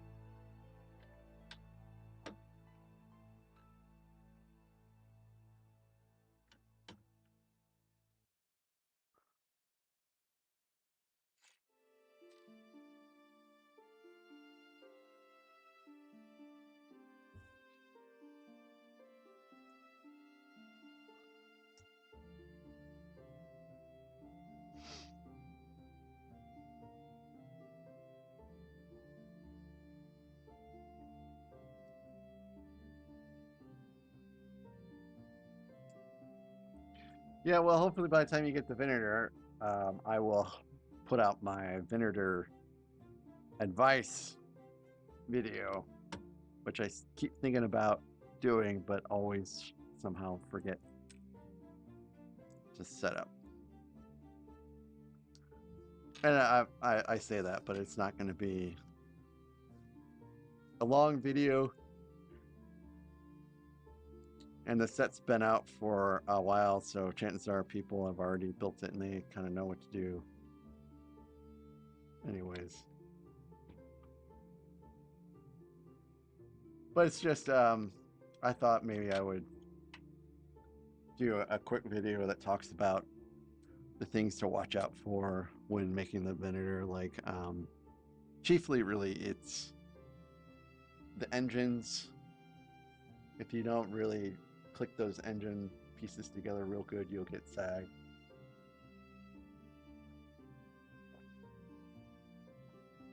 Also, I think it's like Bricks Tactical or Tactical Bricks, it's one of them. They have like these really neat pre-made or pre-molded pieces with the stickers on them. You don't have to worry about putting the really giant stickers on the Venator. Bricks Tactical, I think is what it's called.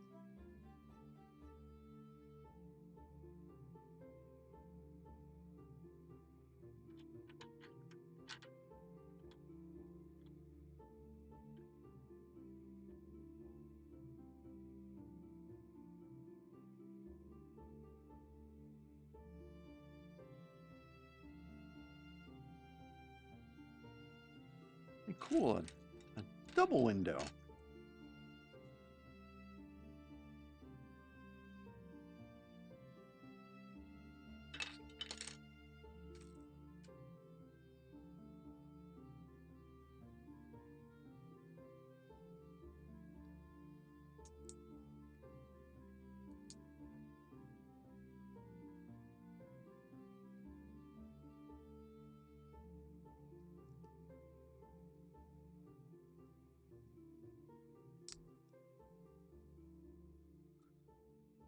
Okay, these are actually a little difficult to get in here.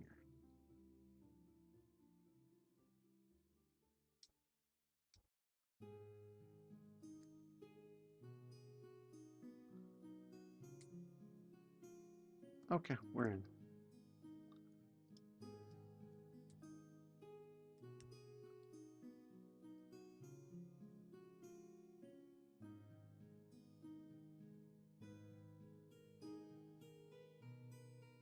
Cool.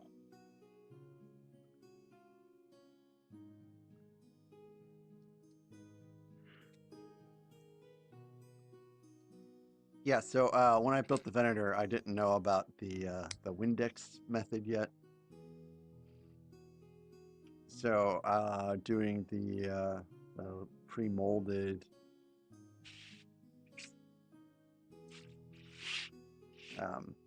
pieces really helped me out there.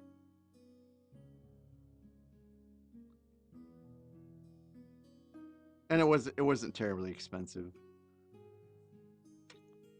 I think it was a lifesaver myself.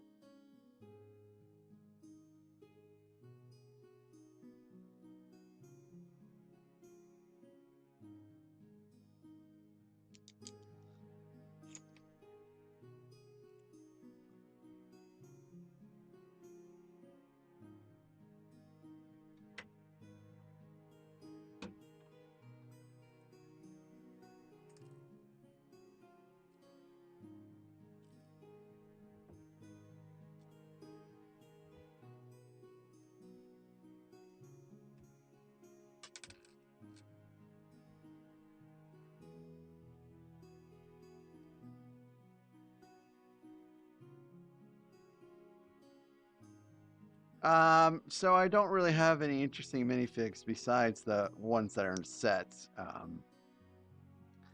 think the guy that sent me the Death Star, sent me a Tusken Raider and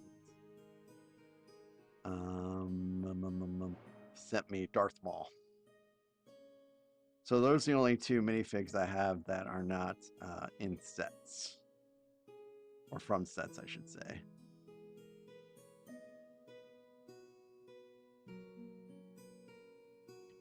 So in short, no, I don't really have any interesting minifigs.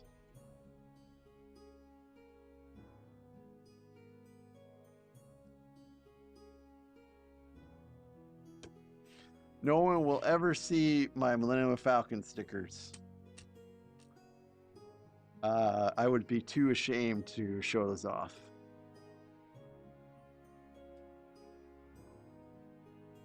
Right before the Falcon retires, I'll probably get a new sticker sheet and actually redo all of my stickers if I can. They are abysmal.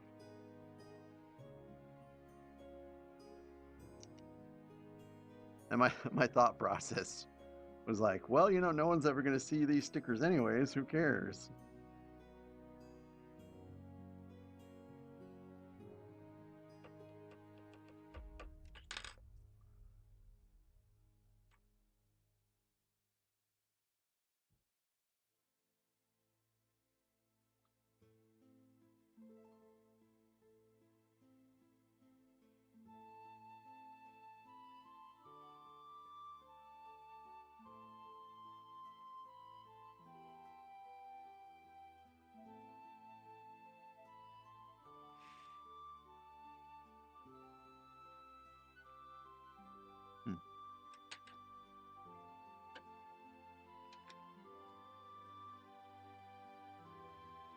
Okay, I think that's right.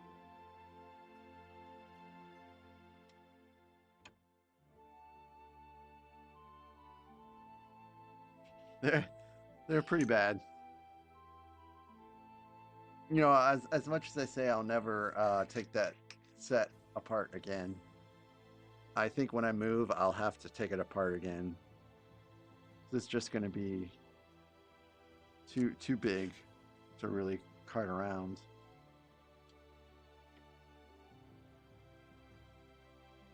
I don't think I have to worry about that for a while, though.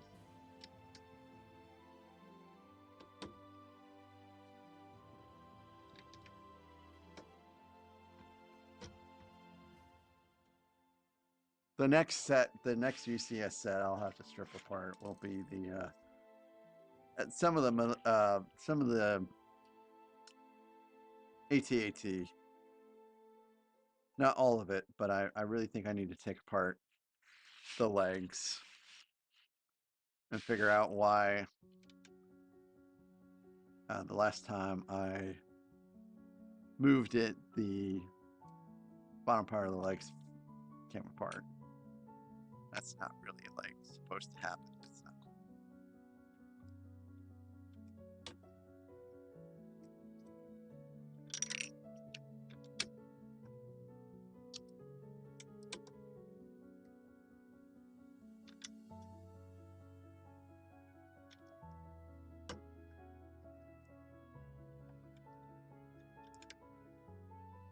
Yeah, sure is. What's also kind of funny is I almost got that set for Christmas.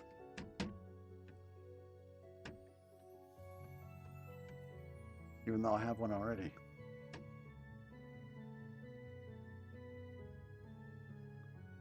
Let's see. Alright, I think I've got enough time to do another bag. Why not?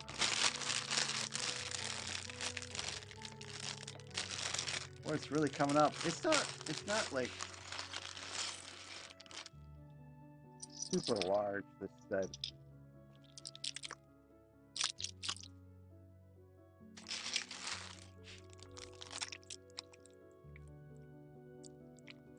Hey, Area 56 Bricks. How is the cold treating you guys up there? I wonder if it's colder here than it is up there. Currently, it's 20 degrees.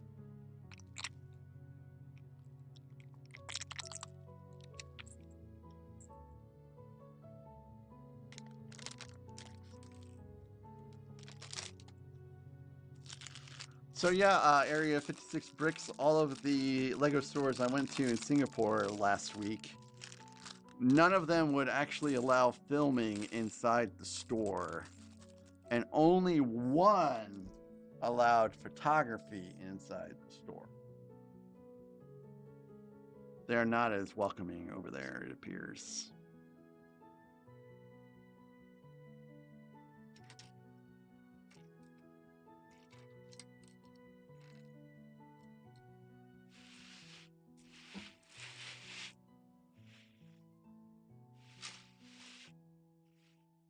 Goodness gracious, I don't think it got up to 40 at all today.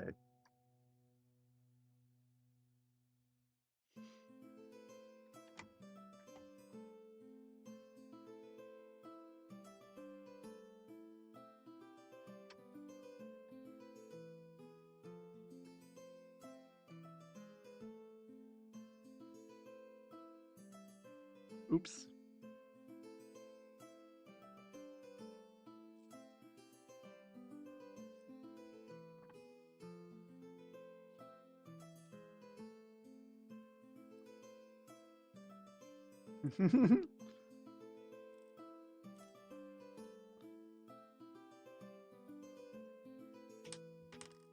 So I'm on step 4 of the Medieval Blacksmith.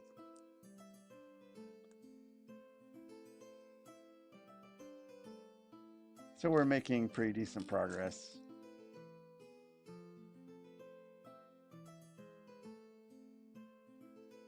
I think probably sometime over the weekend I'll get it finished. Maybe Monday.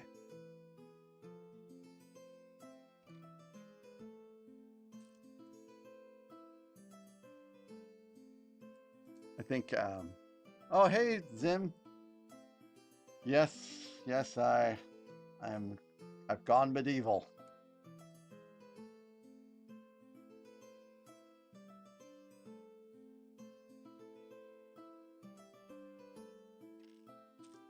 I really should have gotten a hat though. I went with the cloak in lieu of the hat.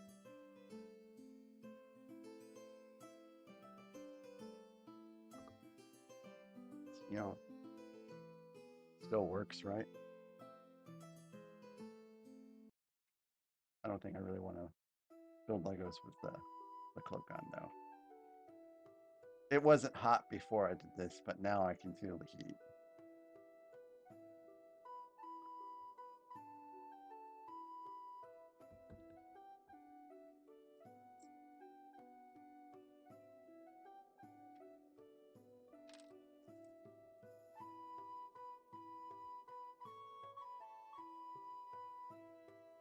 So yeah, no one knew I was doing this.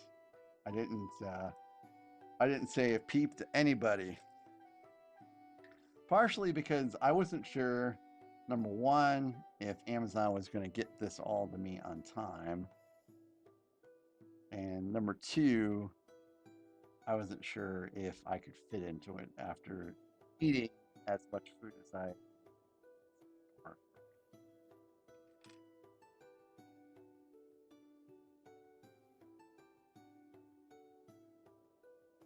It will probably take me about 3 months to lose all the weight I gained in Singapore.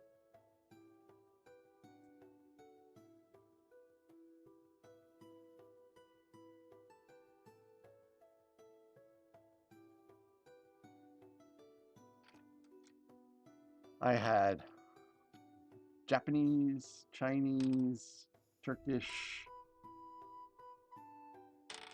Don't actually think I had any real American food I was out there. Unless you consider the breakfast buffet American.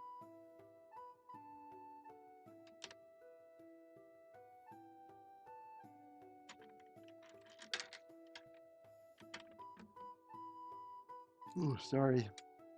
Sorry for the yawning.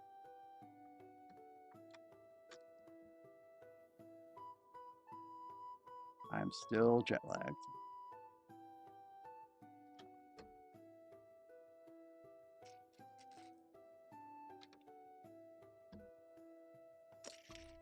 And thank you, Area 56 Bricks. I thought it would be a neat little touch today.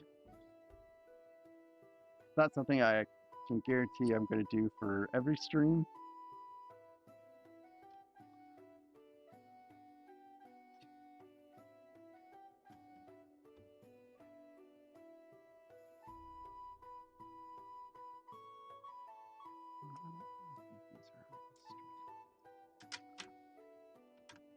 My wife thinks I'm nuts. Any good sushi? They had good sushi there. I didn't try any for some reason. I was not brave this trip. I didn't go too far outside my comfort food, my comfort zone rather.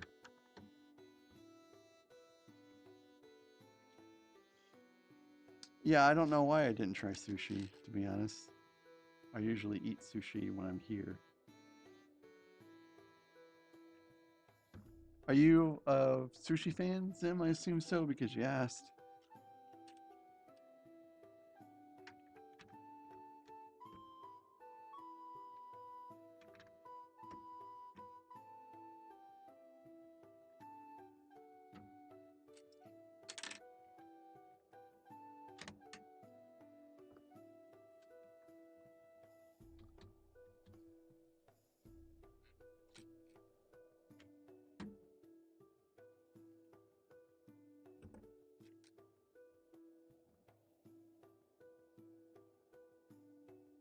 Oh, I don't know. Some of those outfits are expensive.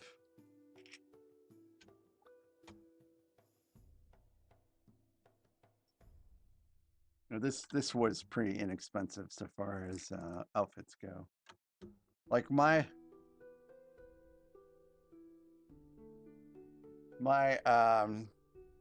Luke Skywalker costumes, they were each like between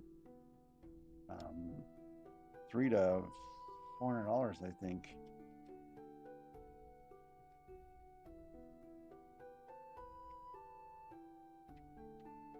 And this was like $80. Yeah, I know you don't get great crab. I don't think I would trust crab in Ohio myself. I never trusted crab in Ohio.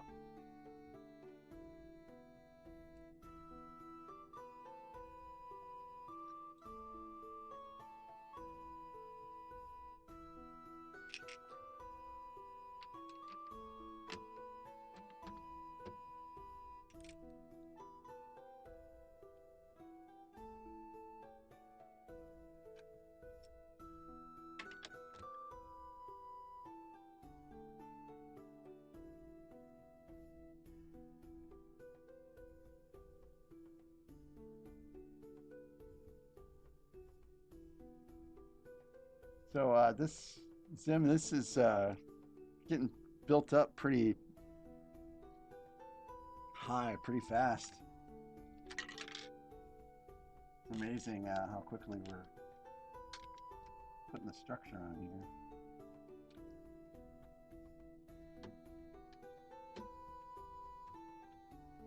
I'm digging it.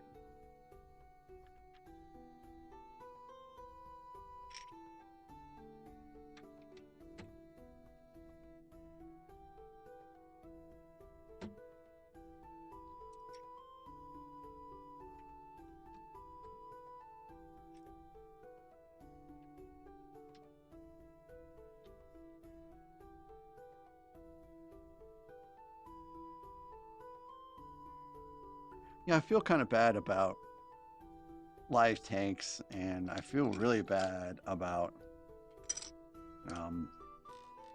lobsters. Like, lobsters, they will live long lives if they're not caught and killed. So ever since I found out the longevity of lobsters, I haven't been able to eat anything from a lobster since. No lobster tails, no lobster bisque, no lobster anything for me.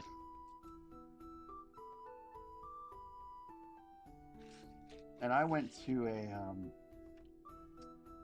gosh, what is it called? I went to Hooters once in Virginia Beach. So this is the Navy experience. And I, instead of getting the wings, which is what everyone is supposed to get at Hooters, I got crab. And I got very sick after eating the crab. And it took me around 15 years before I could eat crab again. And even now, it's like, it's still difficult to even think about eating it. So, long story short, I'm not big on seafood.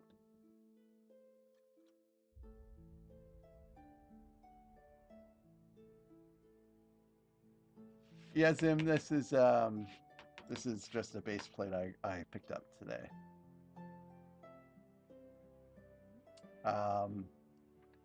Yeah,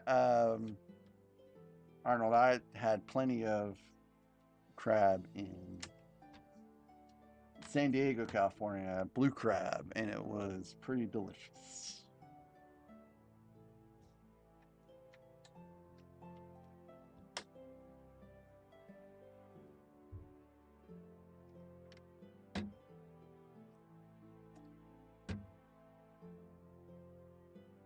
As I was talking a little bit earlier, we went to Little India in Singapore, and we went to one of the markets they had there, and they had like whole butchered lambs, and we ended up bailing after we saw that.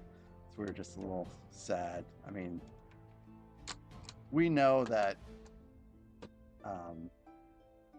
we know what we're eating, but sometimes it's just uncomfortable to see, you know, what you're about to eat in that fashion. Oh yeah, okay. So my allergy story, yeah, good call. So I don't know what happened. I got like some kind of pimple or something like that in my armpit. It was kind of weird. And then it got infected, which has never happened to me before. So I went to the doctor, and they're like, "Oh, you know, you have MRSA." I'm like, "MRSA? What?" So they gave me some kind of sulfa antibiotic, and there was like a 2-week regimen, and everything was going great until the very last day. And then I was like, I'm getting a fever, and then I'm breaking out in hives. So I ended up going to the ER, and you know, by that time I was, you know, in a fairly rough shape. Like, I was sweating like crazy. I was twitching a little bit, and you know, they're like, "Okay, well, I'm sure glad you came in because you appear to be allergic to sulfa medicines, and we're gonna go ahead and give you, you know," they put me on something, I can't even tell you what, and they're like, "You know, you'll never be able to take those medicines again. and we're just going to keep you here for a little while for observation. And so, yeah, that's how I figured out I was allergic to sulfas. So now I have to like put that on all my or when I see a doctor, I have to let them know that I'm allergic to it so they don't prescribe it to me. This is a pretty common thing to actually prescribe to people that need antibiotics. So basically, it's like penicillin, but not penicillin. I can have penicillin just fine. It's just this particular strain of antibiotics I can't have. And this happened when I was living in Cleveland. So I can't remember what year it was. I think it probably would have been like 2016, something like that.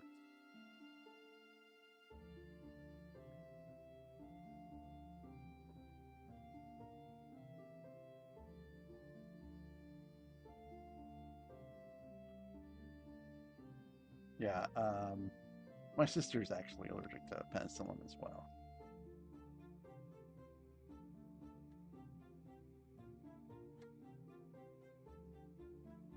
Cool.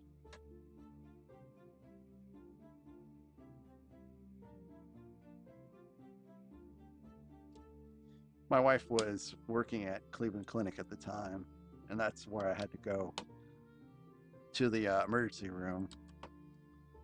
So unfortunately, she was on call, so she couldn't come see me. But I think they kept me there for a good like 3 or 4 hours. Oh, I'm 48. I'm an old guy.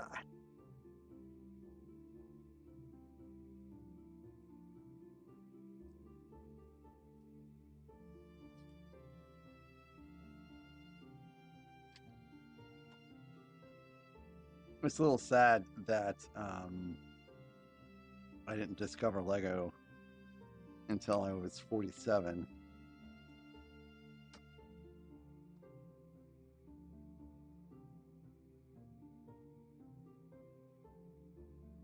It would have been real cool to be into this when I was younger.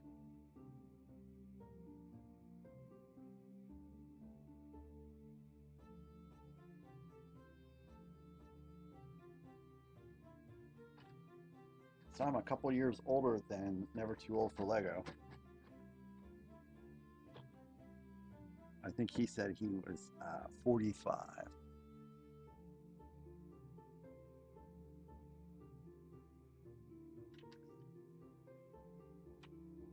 Yep, I work out. That's the secret.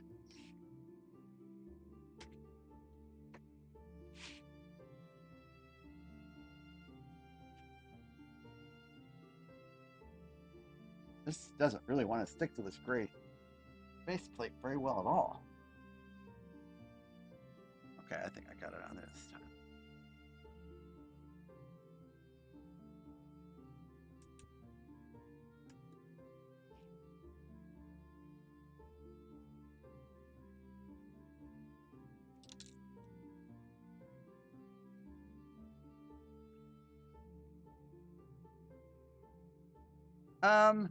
I think we all enjoyed Singapore pretty much equally. Sometimes I feel bad about my mother-in-law because she's 70 and she doesn't really get out very much. So I think that she's probably gets more exhausted going out than we do.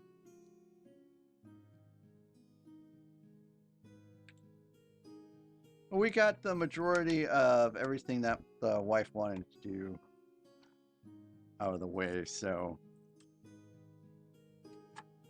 I'm glad that she's happy with what we did.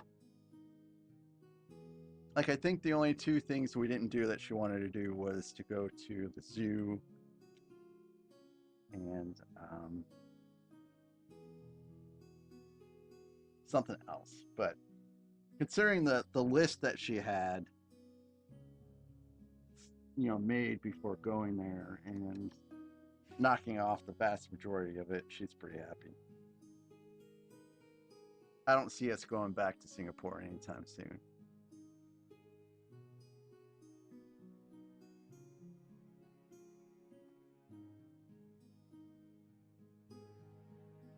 I mean, it was expensive. Singapore is not a cheap city whatsoever, and some of the so we didn't take really taxis there. What we did is we got the Singaporean version, and actually I think it's just the Asian version of Uber called Grab. And some of the Grab drivers, were talking about how expensive it is to live there. And at least one of the guys we talked to said that in a few years he's going to move to Malaysia because that's so much cheaper than Singapore. Malaysia is so close to Singapore that you can see Malaysia from our hotel room.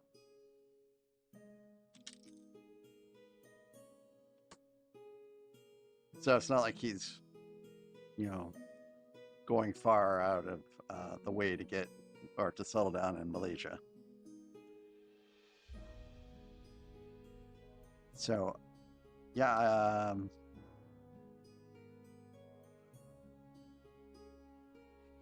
I mean, we flew business class there, so that wasn't very cheap.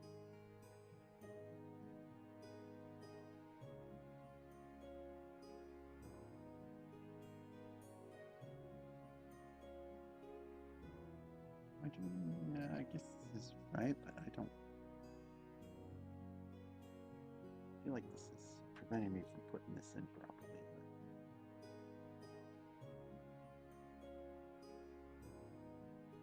But... oh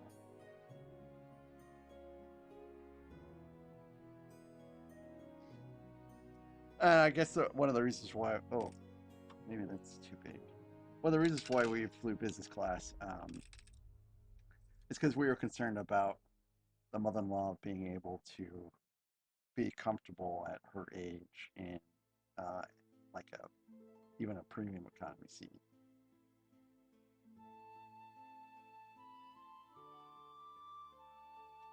And we'll have to test that theory because when we go to Denmark, we're not flying business class to Denmark.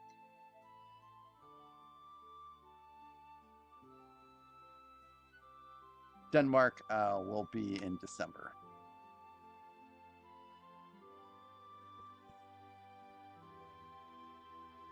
I'm actually really looking forward to that trip because Denmark in wintertime in December, it's pretty neat because they've got all like the little Christmas markets.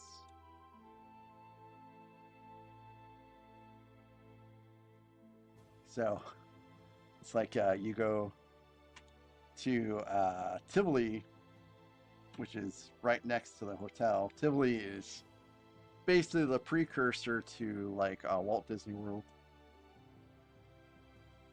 You go to Tivoli, you get glögg, which is like mulled wine and spices, and you walk around until just looking at stuff really, just because it's so beautiful. And then you find the next glögg vendor and just get more glögg, and then you walk around and it's like, oh, more glögg. And it's great. So I think the Legoland there is 3 hours from Copenhagen. And I'm not really sure if I'm going to go to Legoland necessarily, because I'm afraid that might be a little too kiddie. But they have a massive Lego store there too, so I think I'll go there for that. And I keep telling, my wife, hey, you guys don't have to go with me, but I'm going to take that 3-hour train ride to The Bill End, I think, is where it's at. It's north of northwest of Copenhagen, I think. Oh, almost forgot to show you guys.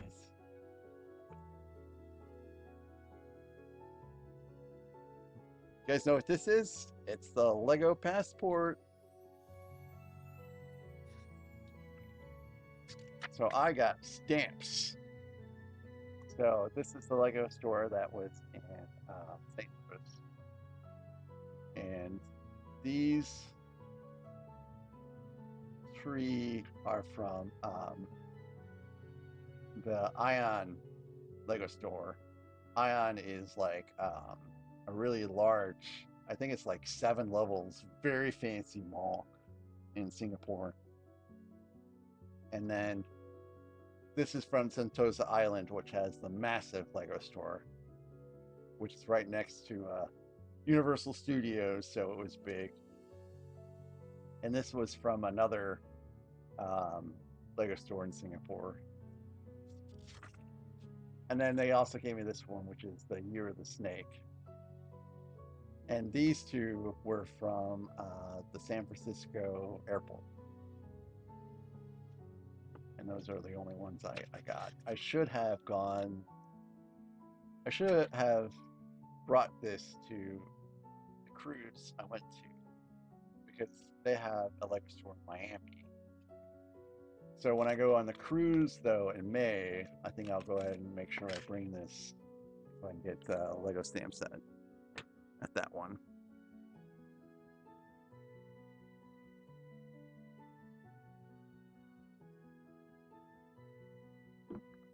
So I'll be sure to bring my passport to Denmark and get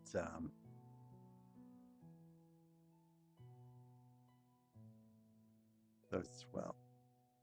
And I hate that bar at the bottom. It keeps appearing. There we go. Okay, so actually, I think I am. I'm with this one.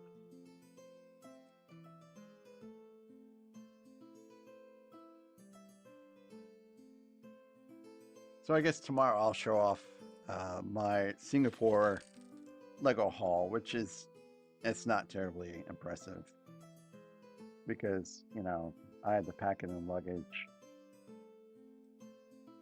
But what was impressive to me is how unscathed it was. Like, everything made it in pretty good condition.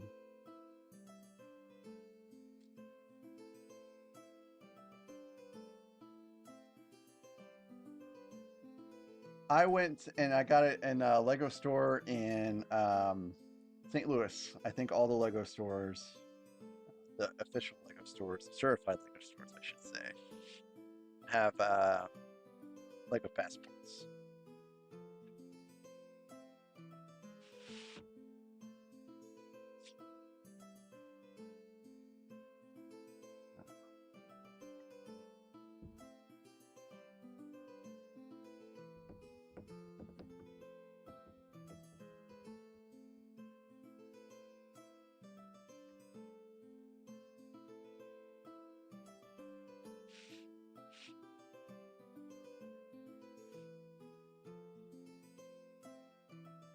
And not everywhere advertises that they'll stamp them. I just got into the habit of asking if they will. And the San Francisco one didn't have any passports to hand out, because someone actually had gone in to get a passport and then get it stamped, but they didn't have passports to give out.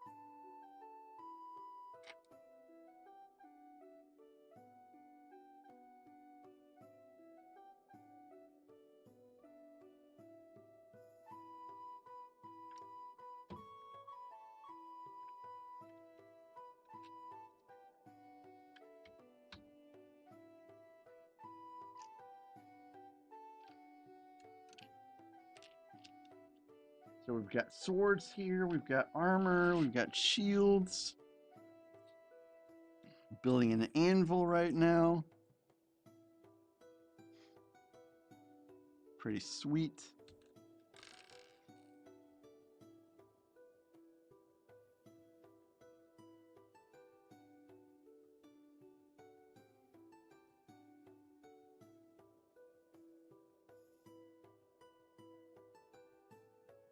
Really? Why does Utah not offer Lego passports? That seems a little silly.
That's really strange.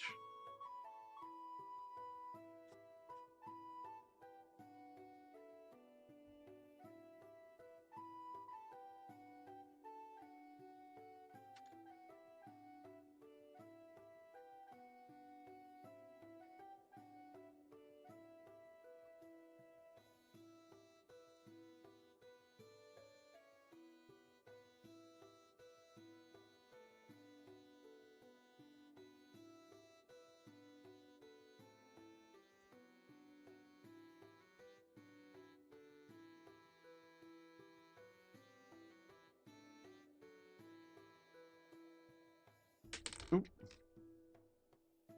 Cool. Got some cookware.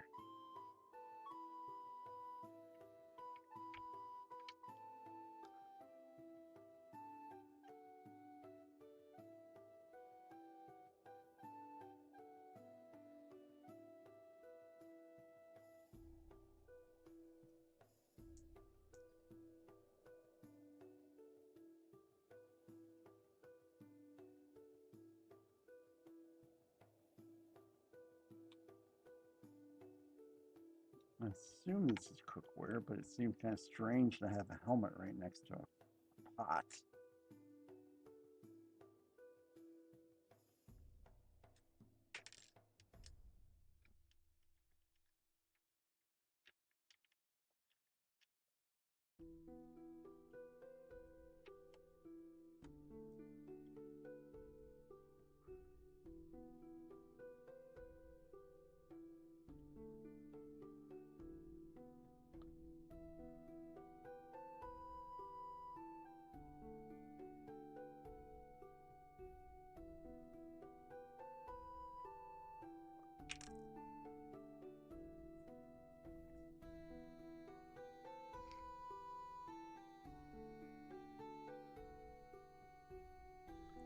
I think I might just record something on the phone and post it up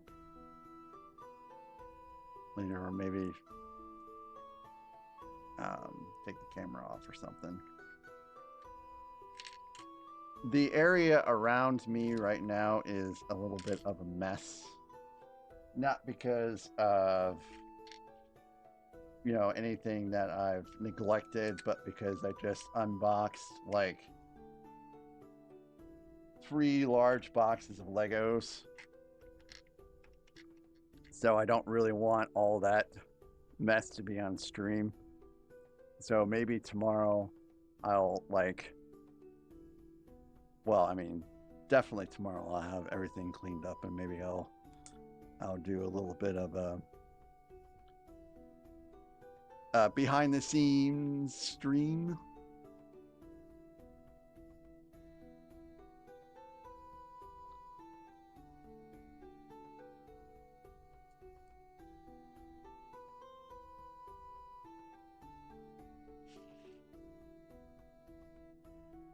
We've got 2 anvils going on here.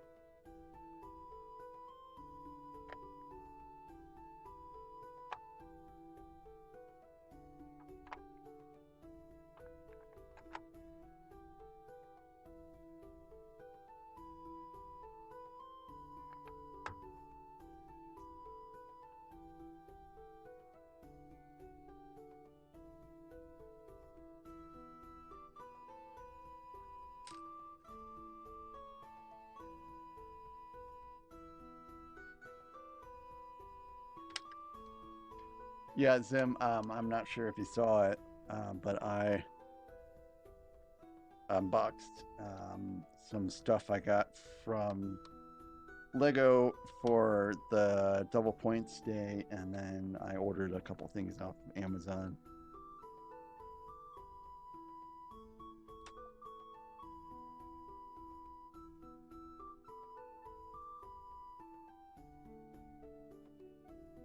Ooh, this is not good. I think I missed a step somewhere.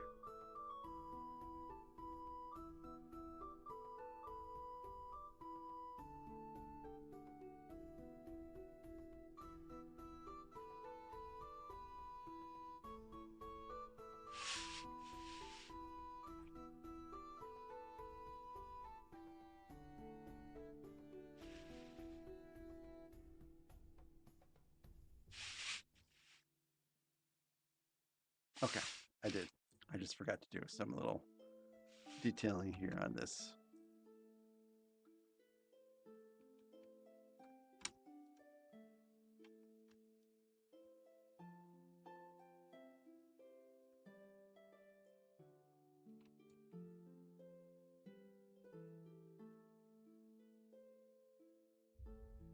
I set up my Osmo Pocket 3, which is the little handheld camera I brought to Singapore as a webcam, and did my little intro using that.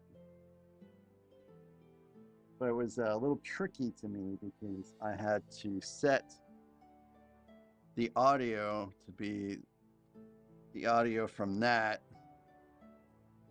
and then I had to remember to switch it back to using my mic.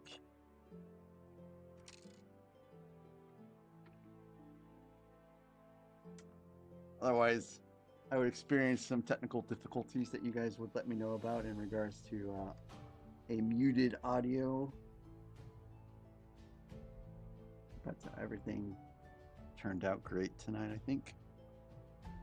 At least in that regards.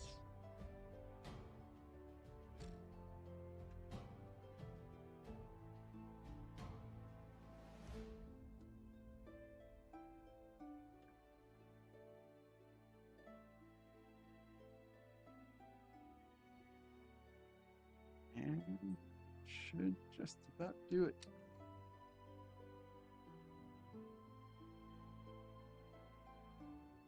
All right.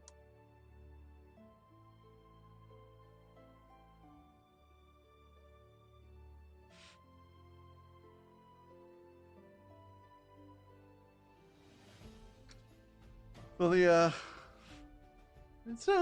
we made some pretty good progress today.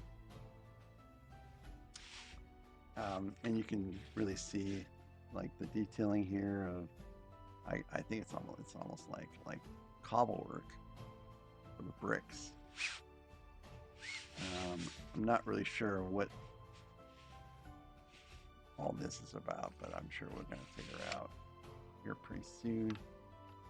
The bellows, push the bellows in, it lights the bricks up.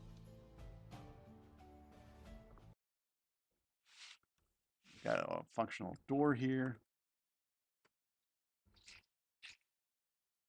Pretty cool. And inside this little area here, you can see the logs that they would use for the bellows.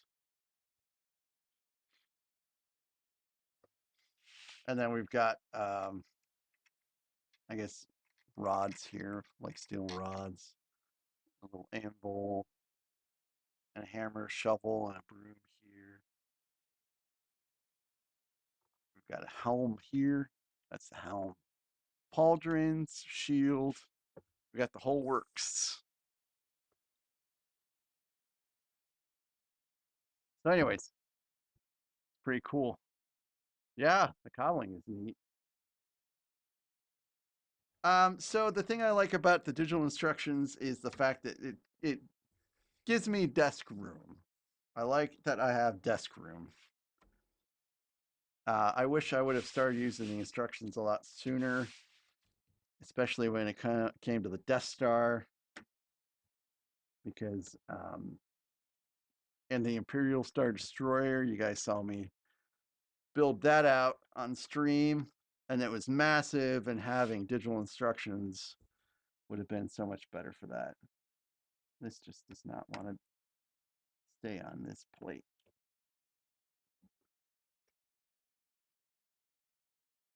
So I think I'll be a digital instructions guy for a while. And but I'll have the instructions on hand because sometimes, I mean, it's an Android app. No, it's not an Android app. It's a iOS app, and it's using Wi-Fi, and sometimes Wi-Fi can be dodgy for me, and the app has actually stopped working in the past. And in order to get it working again, I'd have to restart OBS, and restarting OBS means restarting the stream. So I do have the instructions on hand in case something like that happens. Yeah, I'm really a big fan of the detailing of this set too.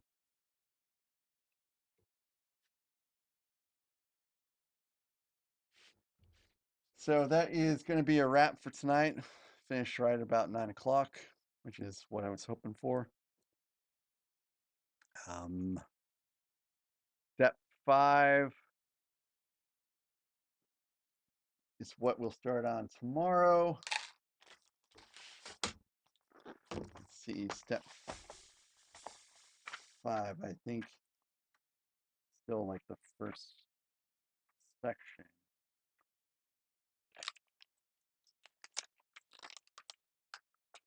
Oh, step 5 is going to be part of the tree too. It looks like there's an apple tree. I don't know.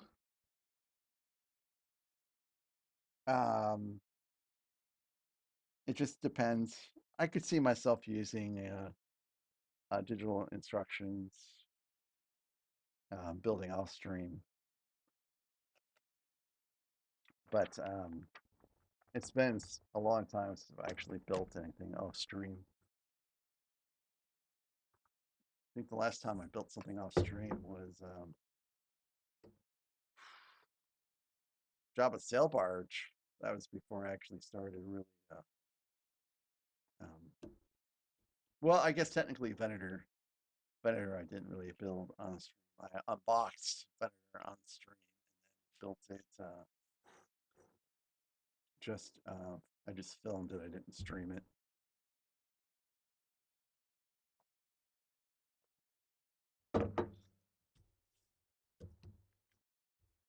Yeah, I think it is. It was. It's pretty easy. It's especially easy or nice.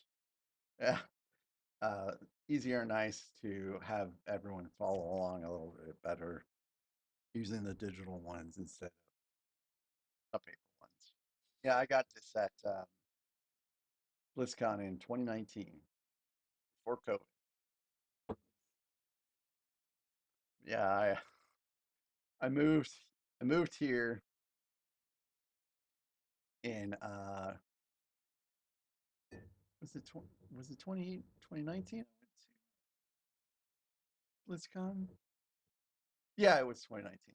It was 2019 I went to BlizzCon. Yeah, I went to BlizzCon in 2019, we moved here in June of 2019. Went to BlizzCon. I think it was November of 2019. And then not long after I got done with BlizzCon, COVID happened and all that. So I don't think they've had a real BlizzCon since then. I think it's all been mostly digital experiences. But I guess I'm going to go ahead and call it here. I'm not sure if I'm going to wear this again tomorrow. It's actually, believe it or not, it's not very hot. Like, I don't think I sweated in this at all. So it's highly possible that I can wear this again tomorrow. It's just, it just depends on if I walk out this door and, 6 cats decide to rub up on me and my dog decides to rub up on me. I might put enough lint on this thing to where I just want to burn it. That's something that you never think about when you get a bunch of cats, is how much hair they will just deposit on you in no time flat. I don't like wearing dark colors, especially not on stream. Anyways, anyone have anything else for me before I call it a night?